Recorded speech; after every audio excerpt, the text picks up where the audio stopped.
बिस्मिल्लाहिर्रहमानिर्रहीम कुल हुवल्लाहु अहद अल्लाहु समद लम यलिद वलम यूलद वलम यकुल लहू कुफुवन अहद rabbi ज़िदनी इल्मा rabbi ज़िदनी इल्मा rabbi ज़िदनी इल्मा rabbi ज़िदनी इल्मा rabbi ज़िदनी इल्मा rabbi ज़िदनी इल्मा सदक़ल्लाहुल अज़ीम।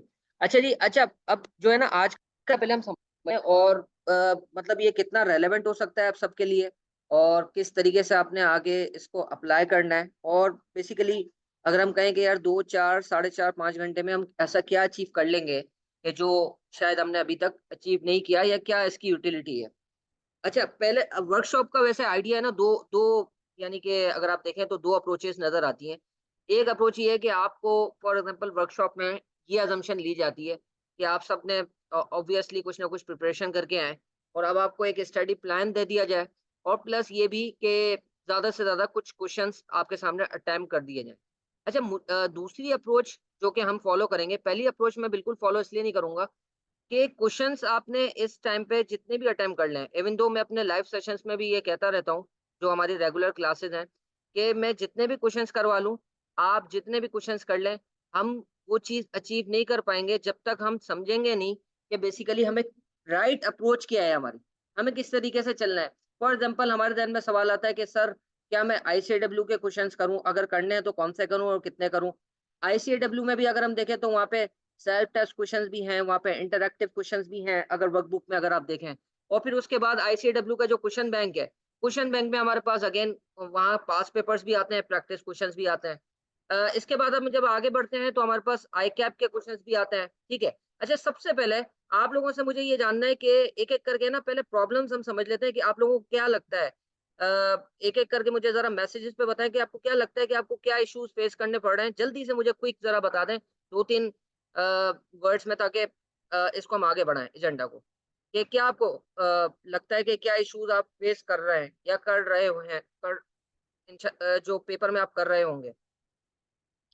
रिमेनिंग टाइम में स्टडी प्लान बता दें, बिल्कुल हमारा यही बात है गुलाम। लेकिन मैं ये कह रहा हूँ कि आप क्या फेस कर रहे हैं? एमएसए 2 का आप पेपर देने जा रहे हैं, अभी आप इससे पहले प्रिपरेशन कर रहे हैं, तो आपको क्या लगता है कि यार सबसे ज़्यादा मुश्किल चीज़ क्या है? क्या आपको ट्रिकी चीज़ लग रही है?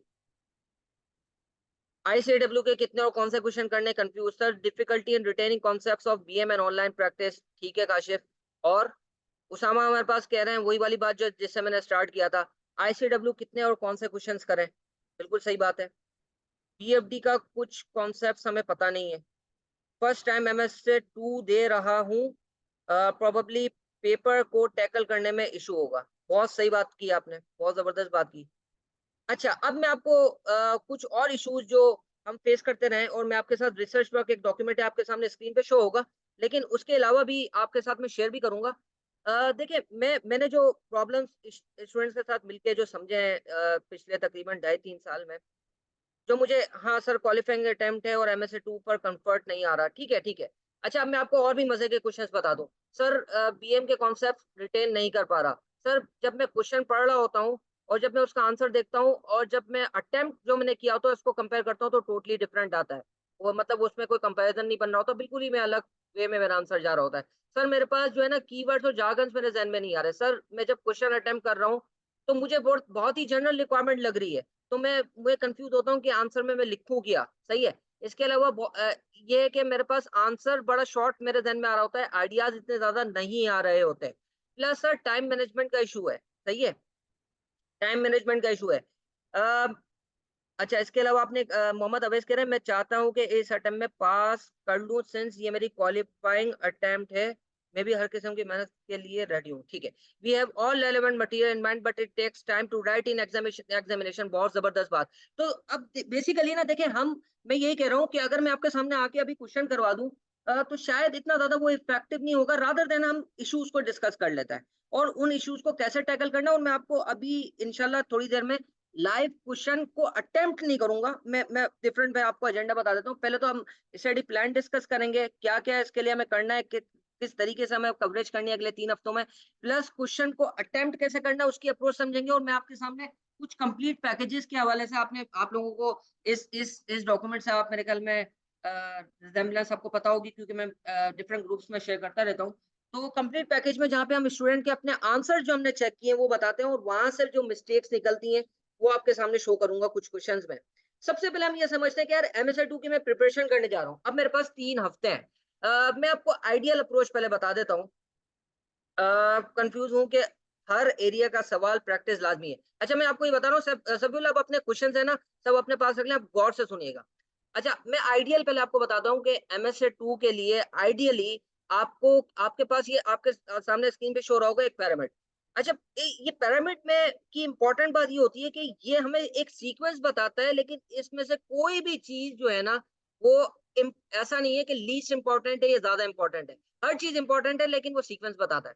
अच्छा, अब मैं आपको बताऊं एमएसए 2 में जब मैं पेपर अटेम्प्ट करने जा रहा हूँ, जब मैं क्वेश्चन पेपर देख रहा हूँ, जब मैं उसका आंसर अटेम्प्ट कर रहा हूँ, तो एक मजे की बात मेरे सामने आती है कि सर अक्सर ऐसा होता है कि मेरा जो आंसर की जो लेंथ है, वो क्वेश्चन की लेंथ जितनी होती है, या तो क्वेश्चन की लेंथ से शायद थोड़ी सी ज्यादा हो। लेकिन अगर मैं वैसे देखूं तो आज तक आईकैप में जितने भी मैंने पेपर अटेम्प्ट किए, इतना बड़ा क्वेश्चन पेपर सर एमएसए 1 और एमएसए 2 के अलावा मुझे नजर नहीं आता। और यकीन कीजिए कि आईसीएडब्ल्यू में शायद उससे भी बड़ा पेपर होता है। वो आईसीएडब्ल्यू के जब आप क्वेश्चंस आपने देखे होंगे, तो वहां पर कोई ब्लैंक एरिया नहीं होता। आईकैप के पास बहुत सारे ब्लैंक एरियाज आपको नजर आ रहे होते हैं, तो वो और भी ज्यादा इन्फॉर्मेशन होती है। खैर, मैं वो भी बताऊंगा कि आईसीएडब्ल्यू आईकैप, वो मैंने शॉर्ट वीडियोस भी बहुत सारी आप लोगों के साथ शेयर करी, कर भी दूंगा दोबारा से। तो बेसिकली कहने का मकसद ये है कि सर सबसे पहली चीज देखें, स्टडी अप्रोच समझने के लिए आपको ये समझना है कि सबसे पहले आप पेपर में जाकर किस चीज को सबसे पहले डील करेंगे। सर मैं जो सबसे पहले डील करूंगा ना, वो क्वेश्चन पेपर होगा जो बहुत ही लेंथी है, जिसमें बहुत ज्यादा इंफॉर्मेशन है। उस इंफॉर्मेशन को मुझे अपने अपने माइंड में होल्ड करना है और फिर अटेम्प्ट करना है। तो सर मुझे सबसे पहले क्या चीज चाहिए? सर रीडिंग स्किल्स चाहिए। सही है, स्किमिंग एंड रीडिंग स्किल्स। उसके बाद आती है सब्जेक्ट स्पेसिफिक टेक्निकल नॉलेज, जिसमें बीएफडी, बीएम, टैक्स, एथिक्स वगैरह आ जाता है। फिर देन मुझे अप्लाई एप्लीकेशन ऑफ की कॉन्सेप्ट्स अप्लाई करना है, और then writing skills with time management, and then strategic data analysis वगैरह वगैरह। अच्छा, अब हम क्या गलती करते हैं? हम नॉर्मली ये करते हैं, जो अक्सर स्टूडेंट्स के साथ डिस्कशन रहती है, वो खुद में भी जब मजे की बात, या आप लोगों के लिए अच्छी बात ये है कि खुद भी मैं ये पेपर अटेम्प्ट करके पास करके आया हूँ, तो मुझे पता है कि यार, मतलब इस सब्जेक्ट के हवाले से इसलिए खास तौर पे कह रहा हूँ कि ये क्योंकि रिलेटिवली न्यू सब्जेक्ट है, तो ये आपको बताना ज़रूरी है कि मैंने खुद भी अटेम्प्ट किया और खुद में क्या इश्यूज़ डील करता था और उसको मैंने कैसे किया। तो ख़ैर, तो गलती हम क्या करते हैं सर, सबसे पहले हम समझते हैं कि राइटिंग स्किल्स सबसे ज़्यादा इम्पोर्टेंट है। हालाँकि सर वो तो आगे जाके आ रही है, सबसे ज़्यादा जो इम्पोर्टेंट मैं समझता हूँ, जो आपके पेपर को पास या फ़ेल करने में सबसे ज़्यादा की रोल प्ले करेगी, वो है आपकी रीडिंग एंड स्किमिंग स्किल्स। और अगली एक और भी बात है कि राइटिंग है ना, राइटिंग, वो हमेशा, अगर आपको पूरा-पूरा आंसर लिखना है, तो हमेशा याद रखिएगा कि आपके लिए एक तरह से लग्ज़री है। क्योंकि आप कभी भी, आपके पास इतना ज़्यादातर केसेस में टाइम नहीं होता पूरा का पूरा आंसर अटेम्प्ट करने के लिए। ऑल्दो आपको प्रैक्टिस करनी है, लेकिन हर वक़्त जिस चीज़ के लिए टाइम होता है, वो होती है रीडिंग, वो होती है स्किमिंग। अच्छा, इसके लिए मैं एक टर्म यूज़ करता हूँ, अनस्ट्रक्चर्ड राइटिंग। आप जब भी रीडिंग या स्किमिंग कर रहे हो, तो आपके पास लैपटॉप हो, लैपटॉप में जो कीवर्ड्स हैं, विदाउट एनी सेंटेंस, बस ऐसे ही आप लिख लें। होता ये है कि मैं अक्सर कहता हूँ कि writing has its own memory. तो आप जब वो लिखेंगे ना, और उससे क्या होगा, एक तो ये है कि आपकी जो जो कुछ भी रीड कर रहे हैं, चाहे आप आंसर रीड कर रहे हैं, क्वेश्चन रीड कर रहे हैं, आईसीडब्ल्यू का क्वेश्चन देख रहे हैं, आईकैप का क्वेश्चन देख रहे हैं, जो कुछ भी रीड कर रहे हैं, उसको जब आप देखेंगे ना, तो होगा क्या कि आप बेसिकली अनइंटेंशनल वे में आप उस आपके ज़हन में वो बैठती चली जाएँगी चीज़ें। आपकी प्रैक्टिस राइटिंग की भी हो रही है, मज़े की बात ये है इससे, कि जब आप अनस्ट्रक्चर्ड राइटिंग कर रहे हैं, क्योंकि असल मसला क्या आता है, सर जार्गन्स यूज़ नहीं हो रहे, सर टेक्निकल वर्ड्स यूज़ नहीं हो रहे, तो आप वहाँ से वो चीज़ इसको कैटर कर सकते हैं, और ये हर वक़्त ये काम कर सकते हैं। इसके लिए कोई अलग से टाइम निकालने की ज़रूरत नहीं है। तो सबसे ज़्यादा इम्पोर्टेंट चीज़ क्या हुई? राइटिंग। और फिर इसके बाद आता है हमारे पास subject specific knowledge, and then आती है हमारे पास तीसरी इंपॉर्टेंट चीज़, खैर पैरामीटर में तो डिटेल है। तीसरी इंपॉर्टेंट चीज़ आती है राइटिंग स्किल। ठीक है? रीडिंग सबसे पहले, और आपकी सब्जेक्ट स्पेसिफिक नॉलेज और राइटिंग स्किल। अब मैं मज़े की बात ये है कि मैं आपके सामने अभी रिसर्च डॉक्यूमेंट 1 मिनट शो कर देता हूँ, 1 मिनट में, कि यहाँ पे एक चीज़ मैं ये आपके साथ डॉक्यूमेंट इंशाल्लाह शेयर भी कर दूँगा मैं। अच्छा।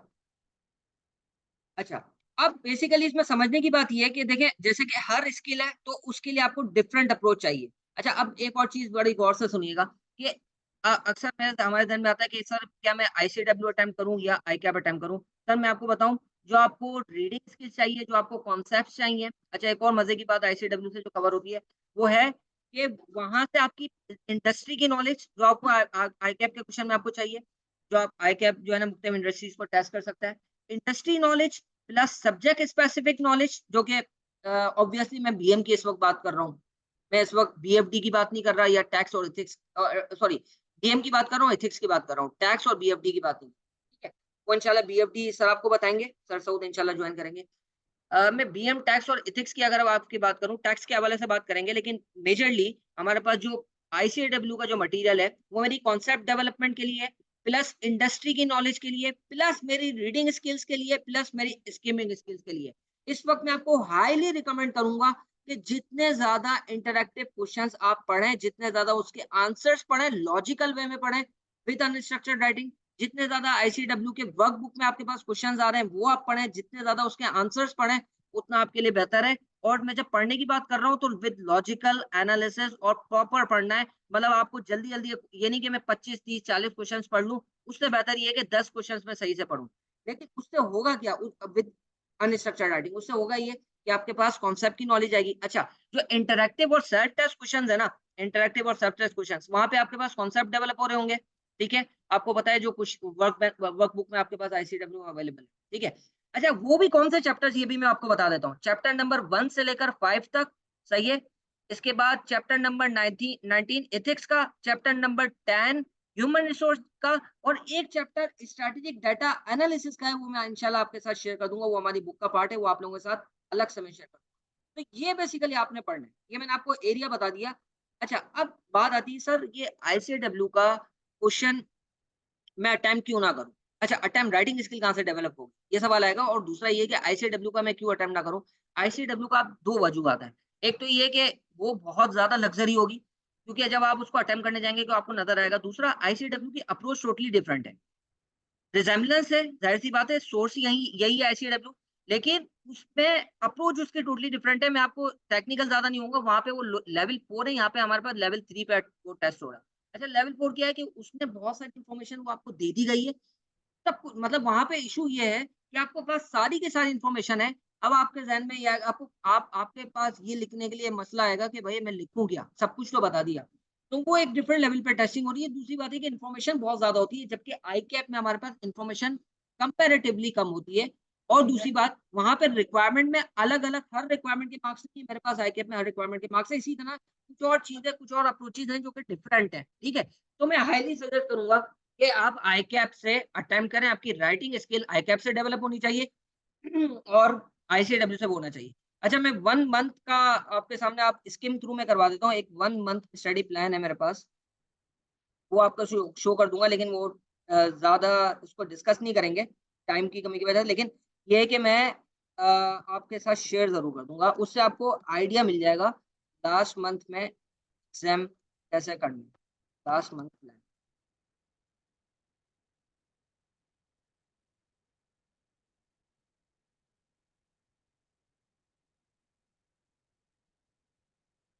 Last month, last month before exam. ये आपके सामने अभी स्क्रीन शो होगी। अच्छा, मुझे बताएँ, ये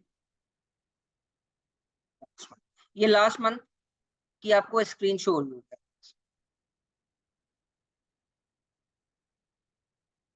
जी, बिल्कुल, अवेयरनेस बता दिया, चैप्टर नंबर 1 से 5, 10, 19 फ्रॉम आईसीडब्ल्यू बुक, और एक मैं आपके साथ शेयर करूँगा स्ट्रैटेजिक डाटा एनालिसिस, ठीक है? अच्छा, ये आपके सामने एक शो हो रहा होगा डॉक्यूमेंट, मैं ज़्यादा स्किम थ्रू नहीं करूँगा। इसमें मैंने बेसिकली कुछ क्वांटिफाई करने की कोशिश करी है, लेकिन ऑल्दो ये गाइडेंस पर्पज़ के लिए, आप अपने हिसाब से, अपने टाइम के हिसाब से कर सकते हैं। मैंने आइडियल एक अप्रोच डेवलप की है, जो कि मैंने खुद अप्लाई की थी अपने, जब मैं एमएसडब्ल्यू का पेपर अटेम्प्ट कर रहा था। ये जो पेज है, ये आपको पूरा 1 महीने का प्लान देता है। आप देखें, 3 हफ्ते हैं आपके पास, इसमें से कितना आप अप्लाई कर सकते हैं, ठीक है?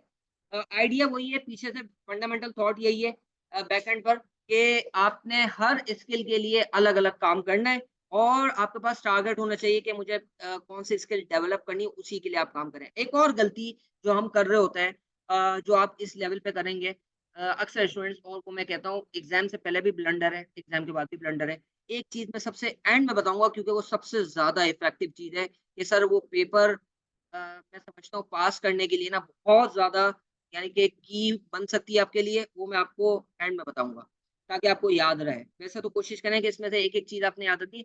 अच्छा, एक चीज़ मैं जो आपको बताना चाह रहा था, कि एक गलती हम क्या करते हैं अपनी अप्रोच में, जब हम ड्यूरिंग स्टडी, हम कोशिश करते हैं कि यार मैं ना आईकैप का क्वेश्चन देखूं या आईसीडब्ल्यू का क्वेश्चन देखूं, मैंने कॉन्सेप्ट्स तो देख ही लिए है ना। खास तौर पे आईसीडब्ल्यू के ऊपर अगर मैं बात करूं, मैंने कॉन्सेप्ट्स तो देख लिए है ना। अब मैं क्यों ना खुद से अटेम्प्ट करूं, है ना। ऐसा होता है ना, मैंने क्वेश्चन देखा, अब मैं खुद से अटेम्प्ट करूं। अच्छा, उसमें पता है क्या होगा, खास तौर पे इस टाइम पे ये होना जरूरी है, ये मस्ट है। और को ये होगा कि आप सही से अटेम्प्ट नहीं कर पाएंगे, क्योंकि एक तो आप प्रेशर में हैं, दूसरा यार देखिए परफेक्ट तो आंसर आपको वैसे भी नहीं देना, ठीक है? तो अब होगा ये कि जब आप कंपेयर करने बैठेंगे तो और डिसहार्ट हो जाएँगे कि यार ये तो उससे बेहतर मैं समझता हूँ और मैंने इसको अप्लाई किया है, और ये मैं आपको बिल्कुल अपनी एप्लीकेशन के थ्रू बता रहा हूँ पर्सनली, कि आप क्वेश्चन देखें, उसका आंसर भी देखें और सही तरीके से देखें, उसके बाद अटेम्प्ट करें। ज़्यादा से ज़्यादा आप ये कोशिश करें कि ठीक है, आपने फॉर एग्ज़ाम्पल आज एक क्वेश्चन देखा और उसका आंसर देखा, आप अपने आप को टेस्ट करने के लिए 2 दिन बाद उसको अटेम्प्ट करें। ज़्यादा से ज़्यादा ये करें। लेकिन ऐसा बिल्कुल नहीं कीजिएगा कि ख़ास तौर पे आईसीडब्ल्यू में कि आपने क्वेश्चन देखा और अब आंसर जो है ना खुद से अटेम्प्ट करना शुरू कर दें। इवन दो मैं तो आईकैप के लिए भी इंटरेस्टिंगली कहता हूँ कि आप क्वेश्चन भी देखें, उसका आंसर भी देखें और अटेम्प्ट करें। उसमें वजह बताता हूँ, वजह ये है, देखिए क्लियर होना चाहिए। हम जब कोई चीज़ अटेम्प्ट कर रहे हैं ना, अच्छा एक और बात, इवन तो आपने आंसर देख भी लेंगे ना, फिर भी परफेक्ट आंसर फिर भी नहीं दे पाएँगे। वो रिज़ेम्बलेंस फिर भी नहीं आएगी, आप गलतियाँ फिर भी कर रहे होंगे। अब जब आप क्या करेंगे, क्वेश्चन देखा आपने, आंसर देखा और जब खुद से अटेम्प्ट किया फिर भी गलती निकली तो आपको ज़्यादा समझ में आएगी। अच्छा, दूसरी बात ये कि इसकी लॉजिक है, प्रॉपर लॉजिक ये है कि देखें, मैं कहता हूँ ना हमें क्लियर होना चाहिए कि मैं करना क्या चाह रहा हूँ, कि कोई भी एक्टिविटी कर रहा हूँ उससे क्या अचीव करना है। मुझे राइटिंग स्किल डेवलप करनी है, मुझे कॉन्सेप्ट नहीं डेवलप करना। जब मैं राइटिंग स्किल डेवलप कर रहा हूँ तो बेसिकली क्या है, राइटिंग स्किल का क्या मतलब है? मेरे माइंड में सब कुछ है, मुझे आता है वो क्वेश्चन, मुझे आंसर भी पता है, अब मैं उसको सही से लिख सकूँ, विदिन द टाइम लिख सकूँ। ये है राइटिंग का पर्पस। तो आपने क्वेश्चन भी देखना है, आंसर भी देखना है। जब मैंने कॉन्सेप्ट डेवलप करना था ना, तो वो मैंने पढ़ते वक़्त किया। अच्छा, इसमें एक और चीज़ कि बहुत सारे स्टूडेंट्स मुझसे सवाल करते हैं, सर एसपीएम मैंने देख लिया, अब आईसीएडब्ल्यू की वर्कबुक देखूँ ना देखूँ? देखिए, इस वक़्त टाइम इतना नहीं है कि आप पूरी की पूरी ये चैप्टर्स कवर कर सकें। ऑल्दो मैं समझता हूँ कि अगर आपने एसपीएम पढ़ा हुआ है, तो आप कर सकते हैं, आपके अगर 2 सब्जेक्ट या 2 सब्जेक्ट जो है ना कि एग्ज़ाम दे रहे हैं। अगर आपके पास सफिशिएंट टाइम है, तो फिर मैं समझता हूँ 2 सब्जेक्ट हैं, तो आप कर सकते हैं। उसमें तरीक़ाकार यही होगा कि आपको याद प्रेशराइज़ नहीं करना अपने ज़हन को। आपने सही तरीके से विद अनस्ट्रक्चर्ड राइटिंग सुकून से मटीरियल सिर्फ़ घुमाना है, पढ़ना है। क्या यार, अच्छा ये टूल्स हैं, स्ट्रैटेजिक एनालिसिस ये होता है, वहाँ पर पेस्टल आ रहा है, वहाँ पे स्वॉट आ रहा है। अच्छा, स्वॉट की क्या लॉजिक है, पेस्टल कहाँ पे यूज़ हो सकता है? आगे मैं देखता हूँ वैल्यू चेन एनालिसिस आ रहा है। अच्छा, मेरिट्स हैं एक्विजिशंस के, डीमेरिट्स हैं। अच्छा भाई, स्ट्रैटेजिक अलायंस क्या होता है? तो ये जस्ट आपने घुमाना है, याद करने की कोशिश नहीं करनी। याद करने की बजाय अगर आपके पास टाइम है तो उस मटेरियल को 2 दफ़ा एटलीस्ट अगर आप देख लेंगे तो वो हो जाएगा। अच्छा, अनस्ट्रक्चर्ड राइटिंग, सर मैं आपको बताता हूँ पूरा का पूरा हमारी बुक में इसके ऊपर बाकायदा मैंने चैप्टर ऐसे ही डाल दिया था और मैं आपको दिखाता हूँ। मज़े की बात ये है कि उसका कोई पर्पज़ नहीं है। मैं आपको दिखाऊँगा, हमारी बुक का पार्ट है, पर्पज़ सिर्फ़ ये डेमोंस्ट्रेट करना था कि अनस्ट्रक्चर्ड राइटिंग होती क्या है और उसको बाकायदा मैंने सर अप्लाई किया है। खुद से अप्लाई किया है, तो मैं आपको बता सकता हूँ सर इसका बहुत फ़ायदा है। एक बच्चे ने मुझे अच्छी तरह याद है, एग्ज़ाम से पहले मुझसे मुझे सर सब कुछ भूल गया हूँ मैं, याद कुछ नहीं आ रहा।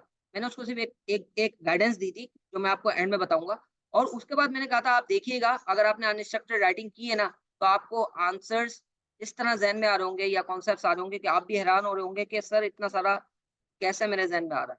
तो ये और ये मैं कोई दावा नहीं कर रहा, ये जस्ट मैं अपनी खुद की यानी कि मैं कह सकता हूँ ये चैप्टर नंबर 22 है, ये आप लोगों के साथ शेयर कर दिया जाएगा, अगर आपको देखना है just for guidance purpose. 683 page पर है, 683 पेज पर है। चलें इसको इस तरह कर लेते हैं, फाइंड ही कर लेते हैं, अनस्ट्रक्चर्ड राइटिंग। 1 मिनट हाँ, मैं आपके साथ कुछ बहुत इम्पोर्टेंट मटेरियल शेयर करूँगा, तो उसको भी देखिएगा।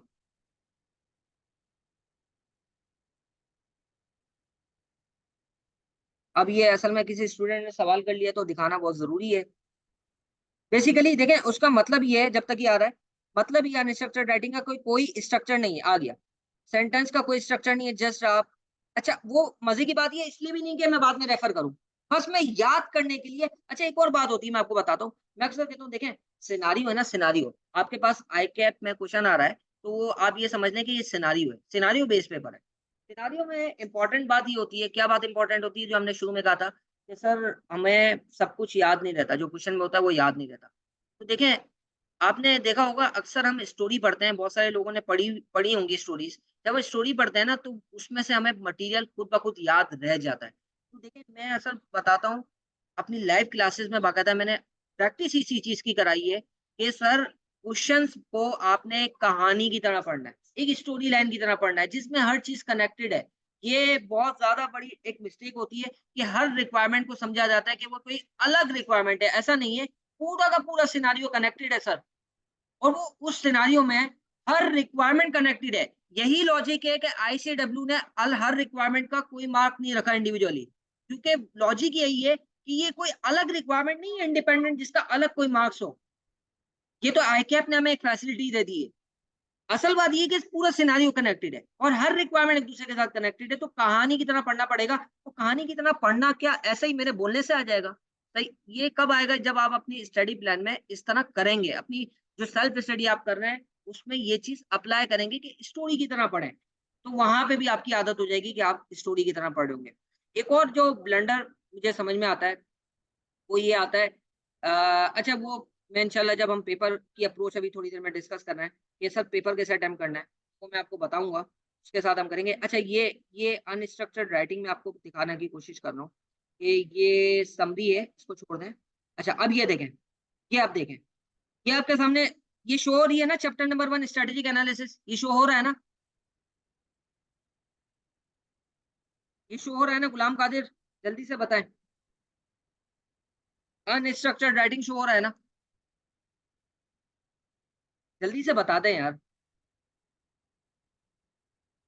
अच्छा, अब ये देखें, देखिए कोई स्ट्रक्चर नहीं है, सेंटेंस का स्ट्रक्चर नहीं है, मैंने इसको रेफर करने के लिए भी नहीं किया। आप देखें बस जो मुझे समझ में आ रहा है mission, fundamental purpose, vision, desire, future state, goals, external environment, PESTEL, opportunity, task environment, rational model जो मुझे समझ में आ रहा है, जो कीवर्ड समझ में आ रहा है लिखता चला जा रहा हूँ, बस पढ़ता चला जा रहा हूँ। एक बहुत इंपॉर्टेंट बात होती है सिनेरियो में।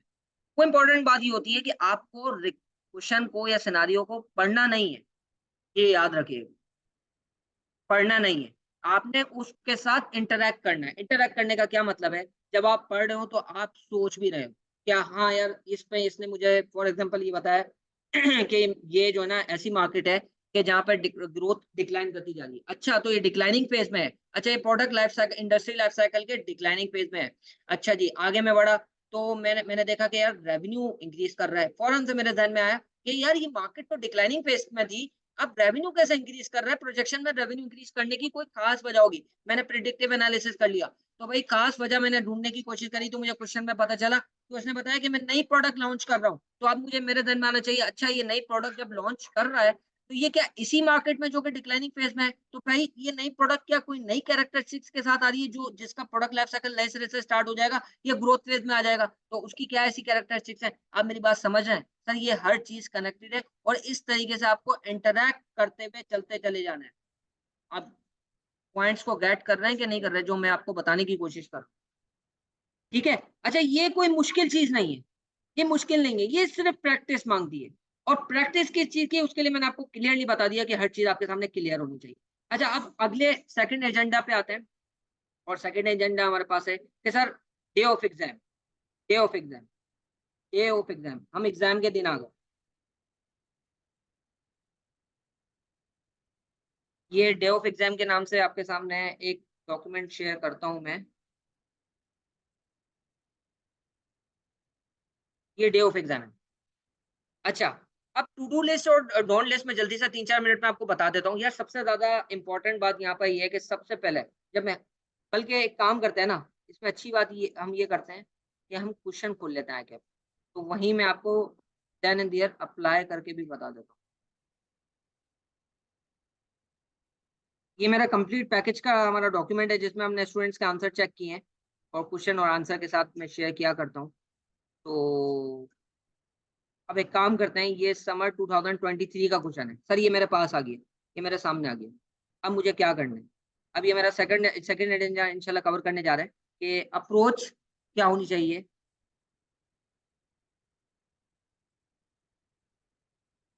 अप्रोच क्या होनी चाहिए? यार मैं आपके साथ समराइज डॉक्यूमेंट्स कुछ शेयर कर लूंगा, तो आप वो एक दफा पढ़ लीजिएगा, देख लीजिएगा। अभी हम इस चीज में टाइम इसलिए वेस्ट नहीं करते कि मेरे पास और बहुत सारी इंपॉर्टेंट चीजें हैं जो आपको यहाँ पे समझना जरूरी है, मैं समझता हूँ।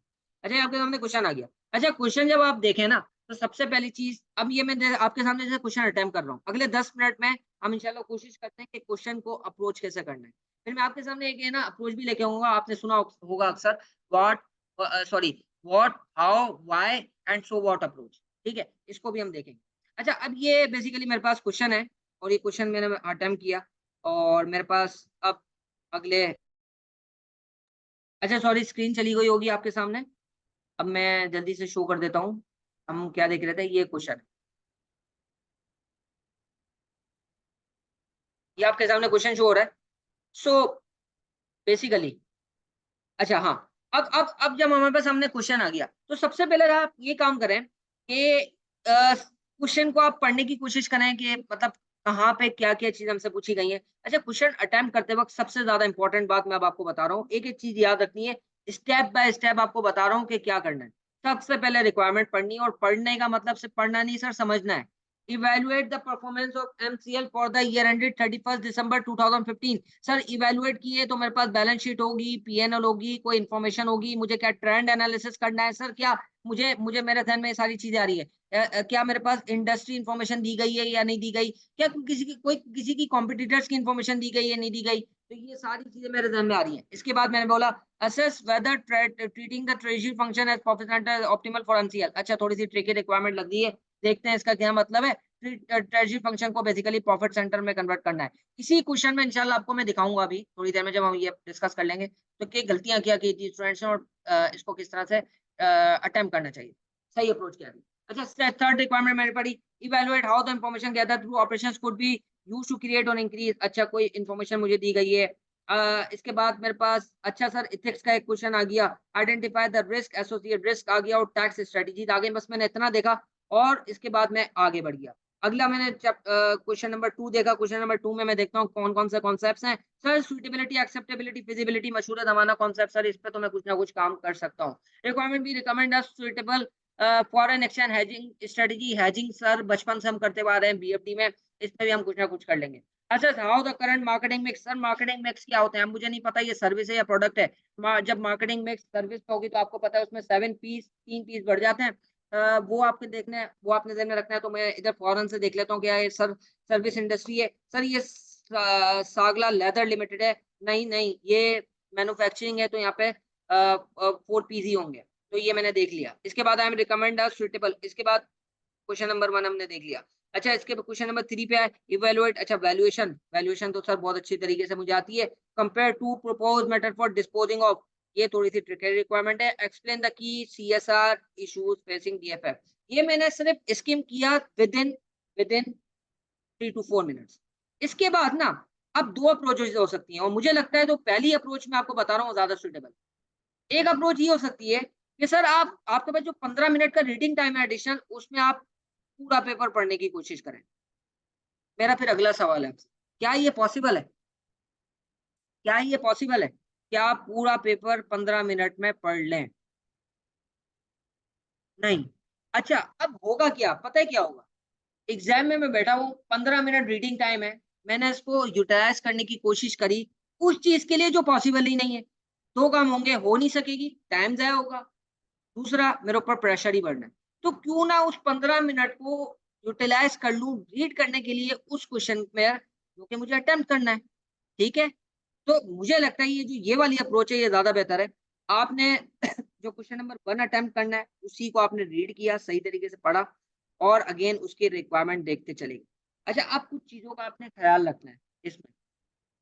सबसे पहली चीज़, आइडेंटिफाई द ट्रैप। ये मैंने अपने उस डॉक्यूमेंट में पहले नंबर पे पॉइंट रखा है, उसको आप देख लीजिएगा। आइडेंटिफाई द ट्रैप, ट्रैप क्या होता है? ट्रैप का मतलब ये होता है कि सर ऐसी रिक्वायरमेंट जो जिसमें मार्क्स कम है, और अ, अ, उसमें यानी कि टाइम ज़्यादा लगना है। अच्छा, अब ये मुझे पता कैसे चलेगा? नॉर्मली ऐसी रिक्वायरमेंट्स होती हैं ये, जो कि नॉर्मली क्वेश्चन नंबर 1 में होती हैं। और ये इसमें इसको आइडेंटिफ़ाई करने का एक और तरीका ये है कि उसमें आप समझ लें थ्योरी भी होगी और कैलकुलेशन भी होगी। दोनों चीज़ें जब बहुत ज़्यादा डोमिनेंट हो, तो आप हमेशा आपको टाइम ज़्यादा लगना ही है। तीसरी सबसे ज्यादा इंपॉर्टेंट बात, और ये अक्सर इस तरह के ट्रैप में होता है, कि वो इजी टू टेक एक्सरसाइज होती है। मतलब आपको पढ़ के ऐसा लगेगा कि नहीं यार, सबसे पहले मुझे यही अटेम्प्ट करना चाहिए। वो इजी रिक्वायरमेंट्स होती है, ठीक है। तो मुझे अगर आप यहाँ देखें ना, तो यार परफॉर्मेंस इवैल्यूएशन हम बहुत करते हुए आए हैं, और मुझे लगता है कि ये वाला जो है ना क्वेश्चन, ये यही रिक्वायरमेंट ट्रैप हो सकती है। हैं तो 14 मार्क्स, लेकिन अक्सर होता ही है कि इसमें मुझे 30 मिनट में करना है, होगा, लेकिन अक्सर ये है कि आपको शायद 50 मिनट तक भी लग जाए या 1 घंटा भी लग जाए, ठीक है? तो अच्छा, अब अगली बात, तो सर मैं किस क्वेश्चन से स्टार्ट करूँ? क्या बहुत ही ईज़ी रिक्वायरमेंट, या बहुत ही मुश्किल से स्टार्ट करूँ, या कोई ऐसी है कि जिसमें ठीक है मुझे समझ में आता है कि थोड़ा बहुत आता है मुझे, थोड़ा बहुत नहीं आता? अब ये मैं आपको वो चीज़ें बता रहा हूँ जो एग्ज़ाम के दिन पे आप बैठे हैं। तो मुझे ऐसा लगता है कि यार, जब आप शुरू में बैठे होते हैं एग्ज़ाम में, स्टार्ट में, तो आपको ज़्यादा टाइम लग रहा होता है, क्योंकि you are assessing the paper. अब आप पेपर का क्योंकि स्टार्ट है, उसमें स्पीड कम होती है, आप रिज़ेम्बलेंस नहीं होती आपकी पेपर के साथ, इंटरैक्शन नहीं हुई होती, तो आप में एक सरप्राइज़ एलिमेंट होता है आपके पास, तो टाइम ज़्यादा लगना है। तो ईज़ी रिक्वायरमेंट में टाइम ज़्यादा मैं क्यों लगाऊँ? क्योंकि वो जब ईज़ी रिक्वायरमेंट है मेरे पास, तो क्यों ना उसको मैं कहीं मिडल लेवल पर या एंड में अटेम्प्ट करूँ, क्योंकि जब मेरी स्पीड डेवलप हो गई होगी, ईज़ी है, तो मुझे मेरे ज़हन में बहुत सारे आइडियाज़ आसानी से आ जाएँगे, और स्पीड को ईज़िली एलोकेट भी कर दूँ। तो मैं इसमें ये समझता हूँ कि आपको कोई ऐसी रिक्वायरमेंट हो जो बहुत ज़्यादा मुश्किल भी ना हो, कि यार कुछ लिख ही ना सकूँ, लेकिन थोड़ा बहुत आता हो, और आप उससे अटेम्प्ट करना स्टार्ट कर दें। जैसे मैं यहाँ पे समझता हूँ, इसमें अगर मैं अपनी अप्रोच के साथ देखूँ, तो थोड़ा बहुत मुझे लगता है कि यार एथिक्स पे शायद मैं कुछ ना कुछ लिख दूँगा। अच्छा, ये वाली रिक्वायरमेंट भी मैं लिख दूँगा अगर मुझे प्रॉफिट सेंटर और कॉस्ट सेंटर के बारे में फेयर अंडरस्टैंडिंग है। ठीक है, तो मैं कर सकता हूँ। या अगर टैक्स आपका अच्छा है, बाद-ओ-बाद ऐसा होता है कि टैक्स का आपको आपको फ़ौरन से समझ में आ जाता है कि यार जैसे इस तरह का ग्रुप रिलीफ या ग्रुप टैक्सेशन का क्वेश्चन आ गया, तो आपको लगता है कि यार मैं लिख लूँगा, तो आप यहाँ से स्टार्ट किसी ऐसी रिक्वायरमेंट से करना है जो हो। अच्छा, अब एक और मैं जो गलती करता हूँ, वो ये करता हूँ, अब तो बहुत आसान हो गया, पहले फिज़िकली में मुश्किल होता था।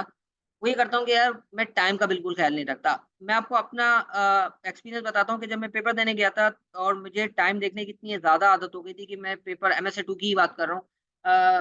मैं फर्स्ट रॉ में बैठा हुआ था, फर्स्ट रॉ में, और वहाँ पर जो है ना वॉल क्लॉक नहीं लगी हुई थी। टैक्स के लिए मैं गाइड कर रहा हूँ 2 मिनट, वॉल क्लॉक नहीं लगी हुई थी। तो हुआ ये कि मैं फ़ौरन से शटर हो गया, लिटरली शटर हो गया कि भाई ये पेपर गया मेरे हाथ से, क्योंकि मैंने इतना प्रैक्टिस किया था टाइम को अपने पास रख के, कि मेरे पास वॉच होती थी, और मैं उसको हमेशा स्टडी में जब भी अटेम्प्ट करने बैठता था, तो विदिन टाइम करता था।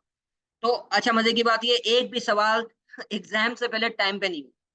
एक भी सवाल एग्ज़ाम से पहले टाइम पे नहीं हुआ। ये की मैं अभी आपको एंड में बताऊँगा, जो मैंने उसको बताई थी स्टूडेंट। तो बहरहाल लेकिन मैं बहरहाल कोशिश करता था। इसका मतलब ये, अच्छा, ये ऐसा अक्सर आपके साथ होगा कि आप अटेम्प्ट करेंगे, आपका टाइम पे नहीं हुआ, आपने अटेम्प्ट फिर भी कंप्लीट करना है, क्योंकि ये जो कंप्लीट क्वेश्चन अटेम्प्ट करना ना यार, ये आपको जो सेंस देगा ना, इससे बेहतर कोई सेंस नहीं देगा। चाहे आप टाइम ज़्यादा भी लगा रहे हैं, कोशिश करें, टाइम में करें, लेकिन टाइम ज़्यादा भी लग रहा है, मैं ड्यूरिंग स्टडीज़ की बात कर रहा हूँ, पेपर में नहीं। तो आप उस पे करें, लेकिन पूरा क्वेश्चन ज़रूर अटेम्प्ट करें, बहुत इंपॉर्टेंट है ये। अच्छा, अब अपने जो एग्ज़ाम पे वापस आ जाते हैं, तो मैं बिल्कुल, इतना मेरी आदत हो गई थी, तो मैं उसके पीछे पड़ गया इन्विजिलेटर के, उसने जब तक वॉल क्लॉक लगा के नहीं दी, क्योंकि मैं असल में घड़ी भूल गया था। तो जब तक मुझे चैन नहीं आया, वो फिर मैंने हर चीज़ टाइम पे करी। उसके लिए मैंने है ना क्या अप्रोच की थी, कि यार जो रिक्वायरमेंट है ना, फॉर एग्ज़ाम्पल 14 मार्क्स है, अब इसके लिए फॉर एग्ज़ाम्पल हर मार्क के लिए 2 मिनट है, एक एग्ज़ाम्पल मैं दे रहा हूँ। 2-3 मिनट कम करके, यानी कि फॉर एग्ज़ाम्पल 30 मिनट में करना है, तो 27 मिनट जैसे हो जाते हैं, 27 मिनट, अब आपके पास डिजिटल वॉच है, या क्या कहते हैं, अब तो क्या कहते हैं, आपके पास लैपटॉप भी होगा, तो वहाँ पे भी नज़र आ रहा होगा। तो 27-28 मिनट में मैंने मतलब फॉर एग्ज़ाम्पल 2-3 मिनट पहले खत्म कर दिया, चाहे क्वेश्चन वो खत्म होता है नहीं, और आगे रिक्वायरमेंट में बढ़ गया। फिर अगला कर लिया, फिर रिक्वायरमेंट, फिर मैंने पॉइंट आउट कर दिया पेपर पे कि यार ये जो है ना अभी रहता है। ये रिक्वायरमेंट अभी इसमें अटेम्प्ट करनी है, ताकि एंड में जब मुझे वो जो मिसिंग रिक्वायरमेंट्स जो मैंने की होंगी, उसको मैं कर लूँगा। इसके 2-3 फ़ायदे हैं। एक तो ये कि आपका टाइम बिल्कुल ज़ाया नहीं हुआ, विदिन टाइम कर लिया। दूसरा, स्पीड एंड में ज़्यादा होती है, आइडियाज़ बहुत आ रहे होते हैं, तो आपको बहुत सारे आइडियाज़ ऐसे आ जाएँगे कि जो कि आपको पहले नहीं आ रहे होंगे, और जब आप उसको अटेम्प्ट करने बैठेंगे दोबारा से, तो वो आप आसानी से अटेम्प्ट कर लोगे। ये टाइम मैनेजमेंट के ऊपर मैंने आपको बता दिया, प्रैक्टिकली भी, और ये। अच्छा, अब एक और जो मिस्टेक मैं कर रहा होता हूँ, जो बहुत सारे लोग पूछते हैं, सर बुक मुझे ओपन करनी चाहिए कि नहीं? मैं इसका, अगर मुझसे आप पूछेंगे, तो मैं आपको स्ट्रेट नो कहूँगा, या मैं इसको एटलीस्ट ऐसे कहूँगा कि लीस्ट प्रायोरिटी पे रखना है। क्योंकि देखिए, बुक खोलने की अपनी एक कॉस्ट है, उसके लिए आपको टाइम चाहिए, पढ़ने के लिए टाइम चाहिए, आपने एडिशनल टाइम लिया है जो आपके लिए लग्जरी है। लग्जरी हमेशा जब आपके पास स्केर्स रिसोर्सेज हैं तो लग्जरी क्या होती है, आपको लिमिटेड रखनी चाहिए, तो ये लग्जरी है नंबर 1। दूसरी बात ये कि जब आप एग्जाम में बैठकर बुक खोलेंगे तो आपका प्रेशर बढ़ना है, दूसरी बात। और तीसरी बात जो उससे भी ज्यादा इंपॉर्टेंट है कि देखें, एग्जाम में आपने जब बुक खोली और वहां पे कोई आपको बिल्कुल रिजेंबल्ड रिक्वायरमेंट मिल गई, आपने आइडेंटिफाई कर लिया सर आई कैप ने क्वेश्चन यहीं से किया है, जो कि अब बहुत मुश्किल है इतने सारे पेपर में, लेकिन फॉर एग्जाम्पल ऐसा हो भी गया, तो भी बहुत ज़्यादा चांस है कि आप क्या करोगे, आप वहाँ सही छापने की कोशिश करोगे। होगा ये कि फिर भी आपको रिव्यू करना पड़ेगा अपना आंसर और उसका टाइम नहीं होगा, आप आगे बढ़ जाएँगे, तो बहुत सारी इर्रेलेवेंट चीज़ें हो जाएँगी। मैं अपना एक और छोटा-सा एक्सपीरियंस बता दूँ, मैंने बुक खोली थी, सबने बुक खोलना शुरू करी, मैंने भी खोली, तो हुआ ये उसी पेपर में कि मैं मुझे एक क्वेश्चन में मैंने तो फ्लैग्स भी लगा के रखे थे कि कहाँ पे कौन-सा कॉन्सेप्ट टेस्ट हुआ है, मुझे फ़ौरन से पता चल गया। मैंने वो क्वेश्चन खोला, मैंने आंसर अटेम्प्ट करना भी स्टार्ट ही किया और मैंने देखा कि सर मैं तो उसमें उसकी कंपनी का नाम तक लिख रहा हूँ क्योंकि उसने रेफर किया हुआ था। तो मैंने फ़ौरन से बोला भाई ये बड़ा खतरनाक है, मेरे पास रिव्यू करने का टाइम नहीं है, तो मुझे नहीं यूज़ करना चाहिए, तो एज़ अ लास्ट रिसॉर्ट आपको बुक खोलनी है। सही है? तो ये कुछ बातें हो गई डे ऑफ एग्ज़ाम्स की और ये मैंने आपको अटेम्प्ट करने का तरीका बता दिया। सबसे ज़्यादा इम्पोर्टेंट चीज़ जो मैं अभी अभी अब अगले एजेंडा पे हम जा रहे हैं और मैं उसी से कनेक्ट भी अब करूँगा, जो ज़्यादा ब्लंडर्स मुझे स्टूडेंट्स के आंसर्स में मिले, जो मैंने बहुत सारे चेक किए, हर असाइनमेंट में चेक किए और जो मुझे कॉमन चीज़ नज़र आती थी सर वो थी रिक्वायरमेंट को ना समझना। ये पहला ऐसा पेपर है कि जिसमें हमें रिक्वायरमेंट को बाकायदा समझना पड़ेगा। In addition to MSA 1 obviously MSA 2 की बात कर रहा हूँ, एमएसए इस लेवल। क्यों? क्योंकि जब मैं बीएफडी किया करता था, सर मैंने जैसे ही एक कीवर्ड पढ़ा एनपीवी, सर एनपीवी पढ़ना काफ़ी था, कैलकुलेट कर दी। एपीवी काफ़ी था, पढ़ लिया। वेटेड एवरेज पढ़ लिया और मैंने अटेम्प्ट कर लिया। सर यहाँ पे बाकायदा रिक्वायरमेंट आपको समझनी पड़ेगी। अब मैं यहीं से शुरू करता हूँ और सर रिक्वायरमेंट पढ़ना क्यों इतना ज़्यादा जो है ना ट्रिकी भी है और इतना ज़्यादा इम्पोर्टेंट है और उसको समझना इतना ज़्यादा इम्पोर्टेंट है, अभी आपको बताता हूँ। अभी आपको आपके सामने मैं डेमोंस्ट्रेट करूँगा। सर ये समर 2023 का क्वेश्चन मैंने चेक किया था, एक स्टूडेंट का आंसर है, उसको मैं उसी पॉइंट पे आता हूँ। अ, एक रिक्वायरमेंट मैं आपके सामने बताना चाह रहा हूँ, क्वेश्चन नंबर 3 की थी आई थिंक वो।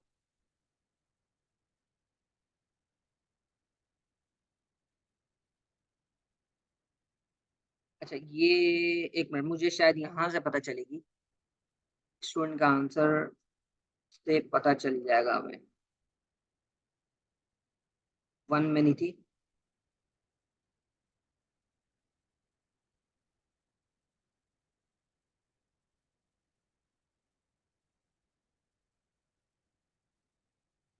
इसमें बल्कि नहीं। या हाँ, सॉरी, वो आईकैप का पेपर नहीं था जो मैंने चेक किया था। सर ये मैं आपको जल्दी से बता देता हूँ, ये क्वेश्चन था सेल्फ टेस्ट क्वेश्चन नंबर 1, ये मैंने चेक किया था एक स्टूडेंट का और मैं आपको मज़े की इसमें बात बताता हूँ, इसमें रिक्वायरमेंट देखते हैं। एडवाइस सिर्फ रिक्वायरमेंट समझनी है, आपको क्वेश्चन नहीं पता। Advise the board of SJB of the future strategic directions available to it as indicated by ANSOF's product market matrix for each of the cells in the matrix. Give an example of a strategy SJB could use to carry out each of the future strategic directions. अब ये question था और मैं सबसे पहले आपको इसमें ये बताता हूँ कि क्या-क्या इन्फॉर्मेशन थी। बेसिकली इसमें एक सिनेरियो दिया गया था। इसमें ये था कि इनके ना 3 डिविजन थे, लीजर, इंजीनियरिंग और फाइनेंशियल।